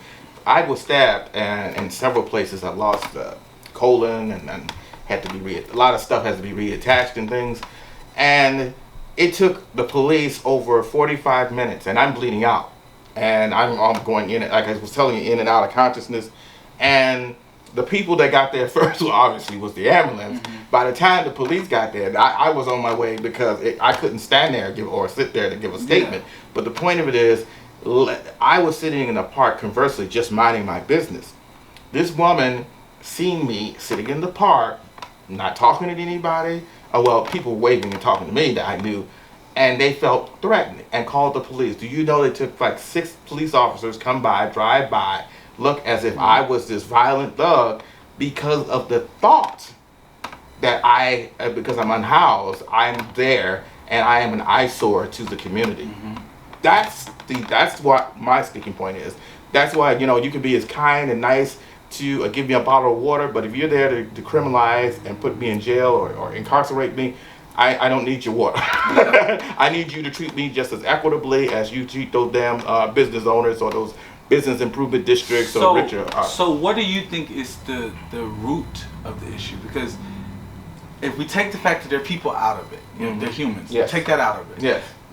Who teaches, because that's a learned behavior. You know what I'm saying? We get things 2 ways, nature and nurture. Nature is what you're born with. A lot of people don't understand. This is my opinion, not fact.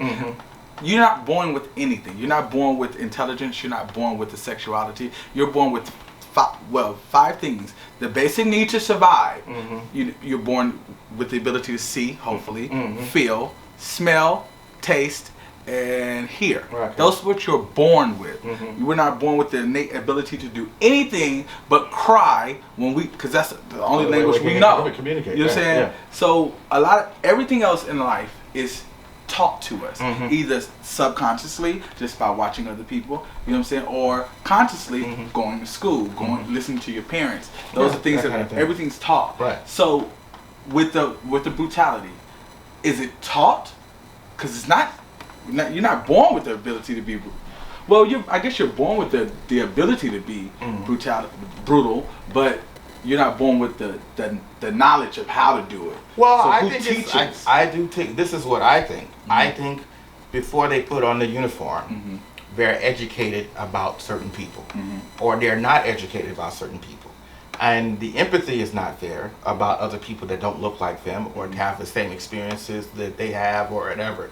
And then they have been educated because we have a system in place. Now, I'm not talking about individual people. It's in place that even though you could be a kind-hearted people, you have some implicit biases that crop up when confronted with a stressful situation. Case in point, when I was we were in Ventura County going to cover the rally, and I was going, I think you were in the restroom, and I walked up and there was this white woman, and I asked for the key to the bathroom. This white woman automatically just jumped and acted like I was about to rob her. Yeah. Now, I didn't know this woman. I had no intention of trying to rob her or anything like that. Yeah. But just the idea that she has in her mind that here's this black guy, I know she's seen more than black people before, all over the planet. So but the idea, why did she feel that I was going to rob her when I'm like 6 or 7 feet away from her asking for a bathroom key? And that question lies in the same issues as these people that puts on these uniforms are armed with those same things. Look at what they put on their hands. I can breathe. When we were talking about I can't breathe, when George Floyd, Freddie Gray are saying I can't breathe, and they said one of the cops are laughing at them. So these things are considerably taught to officers, maybe through the commanding officers, the peer pressure of the groups that if they speak out that they're going to be targeted. So these things they're the same systematic approaches when we talk about that there is no race issues. Like, for example, in San Luis Obispo, the whites have no idea that there was any racial tensions going on. Yeah, no idea. I had to keep heading. I said, why is it that the people of color keep saying that there are issues here, and you guys keep saying it's not? And you're not listening to them. You keep saying that this is all in their head. Obviously, if you're calling them or making a blackface or calling them racial slurs, then that's obviously a problem to them, and you guys keep dismissing it. So it's with the same thing with police officers. They are the same people. They ingest the same poisons that we all do in the system. That badge and that uniform does not protect police officers whatsoever from doing it. And good people can do bad things, just like bad people can do good things as well. Exactly. But the long and short of it is, this is a history that police officers are recalcitrant in acknowledging it and trying to make change. That's why we're protesting. Yeah. That's why we keep saying Black Lives Matter. That's why we say, defund the police, because obviously anytime we talk about changing the police officers' budget, that's dominates the entire budget, 54% of it. And when you get upset, and retaliate and won't serve any police cause. That means it's a systematic problem that you refuse to acknowledge. You want to continue to do the abuses. That's why I said, that's my thing, but we're almost running out of time. So let me sum this up and say, Jimmy, hopefully we can come back and interview you more further on this. I thank you all for listening, and I've learned a lot from you. Your story is definitely inspiring, and you definitely have an excellent point of view that I think makes people think about the different facets of being unhoused. And I hope we meet again in the light of understanding. Oh, yeah. Thank you very much. Thank you. Yeah, we'll do the Hollywood. Good afternoon. This is Theo Henderson from Unhoused. And on our journey to point out how the ineptitude of the city is, we are showing how people who are not city affiliated have stepped up as usual after they've done the damage of criminalization, harassing, and harboring the unhoused community. They have taken about upon themselves and large couple of the unhoused community. One of them is Hal. He's a returning guest on our show, and I want to thank him for taking out of his busy schedule to chit chat with us and tell us his perspectives on things. Thank you very much, Hal. Oh, you're welcome. As far as not being city affiliated, just because I wasn't born here doesn't mean that I don't call LA home. Hollywood and LA are our home. I would never dream of going back to Tennessee for any kind of long term. I went back for a little while when COVID-19 first started being a thing. I panicked and I thought if I was going to have to survive somewhere, I needed to be in the woods because I know how to survive in the woods. Don't have a whole lot of desert survival training. That's very true. Neither do I, not like that. But here is one of the things that I want to talk about and take some time to explore is that let's talk about the criminalization of the special enforcement zone and the police officers that basically target you guys. We touched on it last time, but I want the newer audience to get a full understanding how bad it really is. There has never been a time when I have interacted with police in Hollywood or LA in general that hasn't been violent, triggering, and generally dehumanizing. All right? I am a human being. Just because I live outside does not mean that my constitutional rights evaporate. I still have the right to move freely about the land. I still have the right to life, liberty, and the pursuit of happiness. And I can define those things under a capitalist society. Life, that means I have the right to survive. No matter what, in any way I see fit, I have the right to survive. I have the right to liberty, and that means I have the right to make what choices I can to ensure my survival. And happiness is the amassing of things. We live in a capitalist society, and that's what is defined as happiness under that model. So, every time I interact with police in this city and pretty much county, all of those have been trampled on. Why is it that the police feel like that only certain people should have civil rights and some other people did not? For example, the NIMBYs and the business owners feel like the unhoused should have no rights. They should be criminalized or flung out of the neighborhood or away from them, and to violate them at every time, at every instance. What is your thoughts on that? The police are not here to serve and protect the public. They're here to serve and protect the 1%'s concept of order. They are paid to put on the uniform of oppression every day and protect wealth that they will never hold.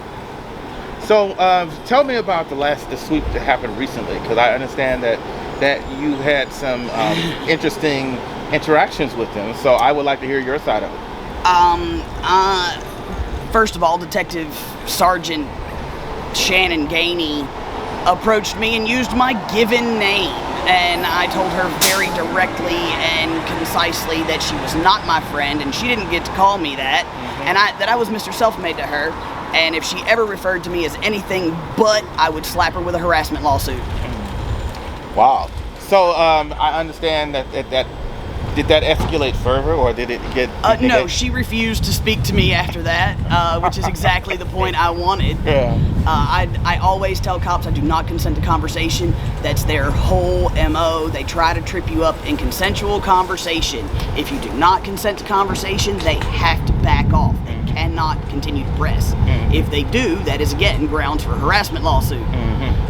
So here is the thing that we need to explore as well, is that how does it work when they come in these special enforcement zones? Was LASA out there? Was sanitation out there? Did they try to take your things or anything? I was protected in this last sweep. How was you protected? A couple of grassroots organizations got together and housed some folks from the Schrader Special Enforcement Zone in motel rooms. I'd like to give a big shout out to Streetwatch LA, DSA, and the LA Tenants Union. There are probably other organizations that pulled in for this. I think also K-Town for All was involved. And they have housed us in hotels around the special enforcement zone through the next sweep. I believe we check out Wednesday as it stands right now. That is great news, because I was hearing that they were trying to raise money to help you guys stay along. I am so happy to hear that. I don't want to say that for sure. I know that's what they were working on, and I heard a possible affirmative earlier today that we may be able to stay through Wednesday. That's great. I'm so happy, because I trust me, I know this is not easy out here. One of the things too, prior to that, what is like for the audience to understand, because you're your husband I met a while ago, what is it like living out here in Hollywood, conversely living on the streets in Hollywood? What's the difficulties here? So the difficulties here, as opposed to anywhere else, my only sin in LA is being poor. I came from Tennessee to escape some discrimination and hate, and I'm not. Due to your. Yeah, I'm transgender and queer, and if you're any shade of brown or any kind of different in the South, it's a problem, and it's just not a good scene. Mm-hmm. So that's why I ended up in Hollywood, and that's my only sin here, is being poor. I came to escape the hate, but I found another form of hate because I'm disabled and poor. If people would just realize that we are all human and we are all neighbors, no matter if we have a concrete address or not, the world would be a better place. I'm not here to cause you any kind of distinct inconvenience. I'm sorry that my disability and the product of your hoarding has put me here, and it makes you uncomfortable to see me on the street. If you want to change it, change yourself. Very well put. I was going to say, what is the things that you would like to see change and happen here that would help you and other people in your predicament? Okay. For me specifically, all of LA County, I believe, is in violation of the ADA. I believe the ADA states that for every 1,000 residents in a county, you must have one ADA accessible low-income unit. LA County has a population of something like 10 million plus. That's 100,000 accessible units, low-income units, as per federal law. Where are they, and why am I not in one? Well, here's one of the things I would have to ask is this. What I noticed too is why the city tends to listen to business owners and NIMBYs, because anytime that supportive housing is introduced or tentatively talked about by the grassroots organizations, here comes a bunch of hateful people that would not survive maybe a week out here on the streets, come and talk about that unhoused people are a danger to children, old people, or the neighborhood value, property values is going down. They really care about their property values instead of human life, which is really disturbing and to say the least. But what's your insights on that? Again, anyone who values property over human life can just go pound sand. I'm sorry, that's not what humanity is about. Humanity, we are designed to be social creatures and take care of each other and be interdependent, not codependent. There's a big difference. Mm-hmm. And if more people could understand that interdependence is necessary for the betterment of all of us, and get rid of this ideal of I got mine, you, we could all be a lot better off. I understand. I agree. So what do you see, because there's been a lot of protests, as you probably I've observed as well, a lot of protests that's been going on, and what do you see would it take for the unhoused community to get together and to demand our seat at the table? I would love to see that happen, but I don't think it will. I think that the NIMBYs and the money and the power will always do what they can to silence and or eradicate us. I think it's Nazi Gestapo tactics. It's a form of genocide and eugenics, and someday maybe the capitalists will realize that capitalism is cannibalistic and also its own gravedigger. When you got nobody else to flip your burgers and haul your trash, what are you going to do? Well, maybe that's why they're trying to find if there's sustainable life over at Mars or off this planet. But I always have a very shudder about it. I know you. I have my own ideas on that too. But here's mine as well. It's like I always, as a younger child, as a younger black kid, I always found it bizarre that a bunch of white people are going in other people's lands over in other planets after decimating the Native Americans and Native indigenous people, the enslaved blacks, and displaced a host of other cultures. And in the arrogance of thinking that they're going to bring something to civilization that are probably having their own advanced high culture instead, and we bringing nothing but war and death. Right. So that's one of the things that I keep wondering why we so hell-bent on space, because we can't solve the issues of learning how to respect the dignity of the unhoused communities and people of color right now. So what's your expectation? We can't figure out how to treat everybody as an equal human being here on this planet. Why are we trying to colonize space? Right. I have an answer for that. Yes. I have an answer for that. White people didn't belong on this planet in the first place.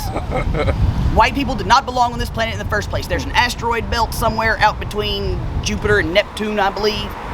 I think that was the white folks' planet, and they f***ed it up beyond all repair and spotted this third rock from the sun that had life on it similar to theirs and thought, let's go up too. Well, that's certainly a unique perspective. Who am I? I'm not and have we failed? Astrophysics, yeah. Have we failed? Well, okay. We have done that. So. Well, I have to thank you, Cal, for taking time out from your busy schedule to telling us about your perspectives. And again, it's always a pleasure. Hopefully we can invite you again in other happier times. I'm always glad to speak out, sir. Thank you for having me. Thank you for showing up. This is Theo Henderson for Unhoused, and I hope we learned something here. And it is my sincere hope that we meet in the light of understanding. It's going to do a close-up. Today I want to talk about something that has been weighing on the consciousness of the entire society. Recently, Kyle Rittenhouse opened fire on Black Lives Matter protesters. He's being hailed as a hero, and he's been claimed that he's using self-defense. When you consider the matter very closely, is why would an armed person go down into a state that they don't live in to go and corral and to intimidate protesters that are unarmed? And what gave him the right to, as an underage kid, to go out and open fire on him? Because think of it like this. How many cases of white serial killers that had go in and open fire on innocent people that are not armed?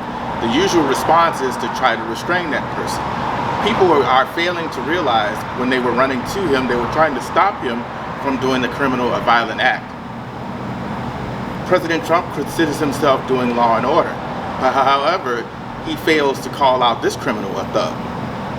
So there is where the case is, these people that are saying these kind of conversational points against Black Lives Matter, they really don't care about the injustices that black are going through. They just want you to be quiet. And if you don't be quiet, they will arm themselves up to make sure that you're forever silenced. In 2 days, Kyle Rittenhouse has raised over $100,000. 2 days within a minimum amount of people.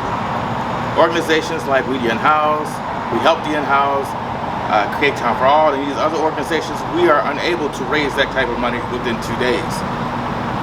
Right now, my Patreon, which I'm asking always to people to donate, I can barely get over a grand after over the amount of work that I've done.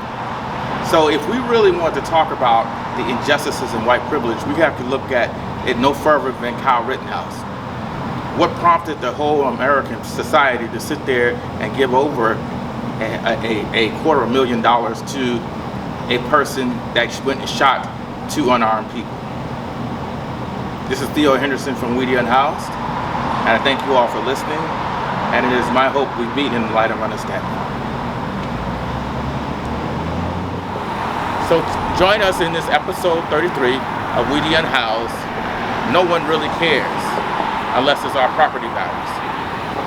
I'm Theo Henderson from Unhoused, and I thank you all for listening, and I hope we meet again in the light of understanding. I want to send a special thank you to people that have contributed in my Patreon recently. I'm very touched and very honored. But I also want to take a point out to the person that I get a lot of hate mail as well.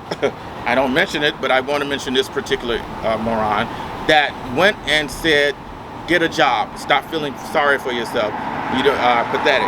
But Unhoused is a job. And many people that are on the streets have a 24/7 job when they don't go home. They have to live moment to moment. So that is very untrue.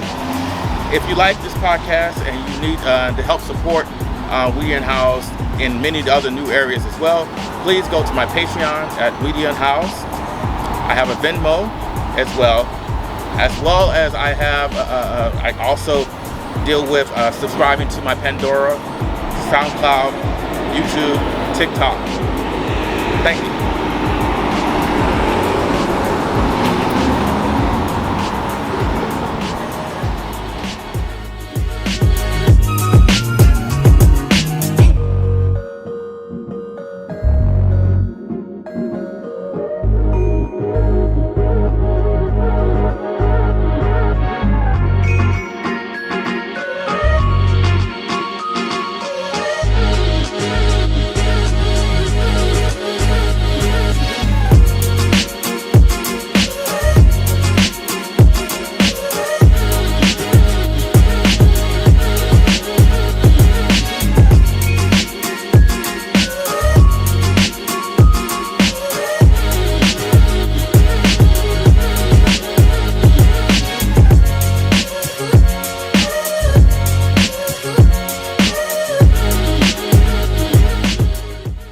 It hurts just to even walk, from here to the store, to the liquor store that's not even a block away. I cried because it hurts. It hurts so bad. So I can imagine, when I see other people that are out there chubby, it breaks my heart because it hurts. It hurts.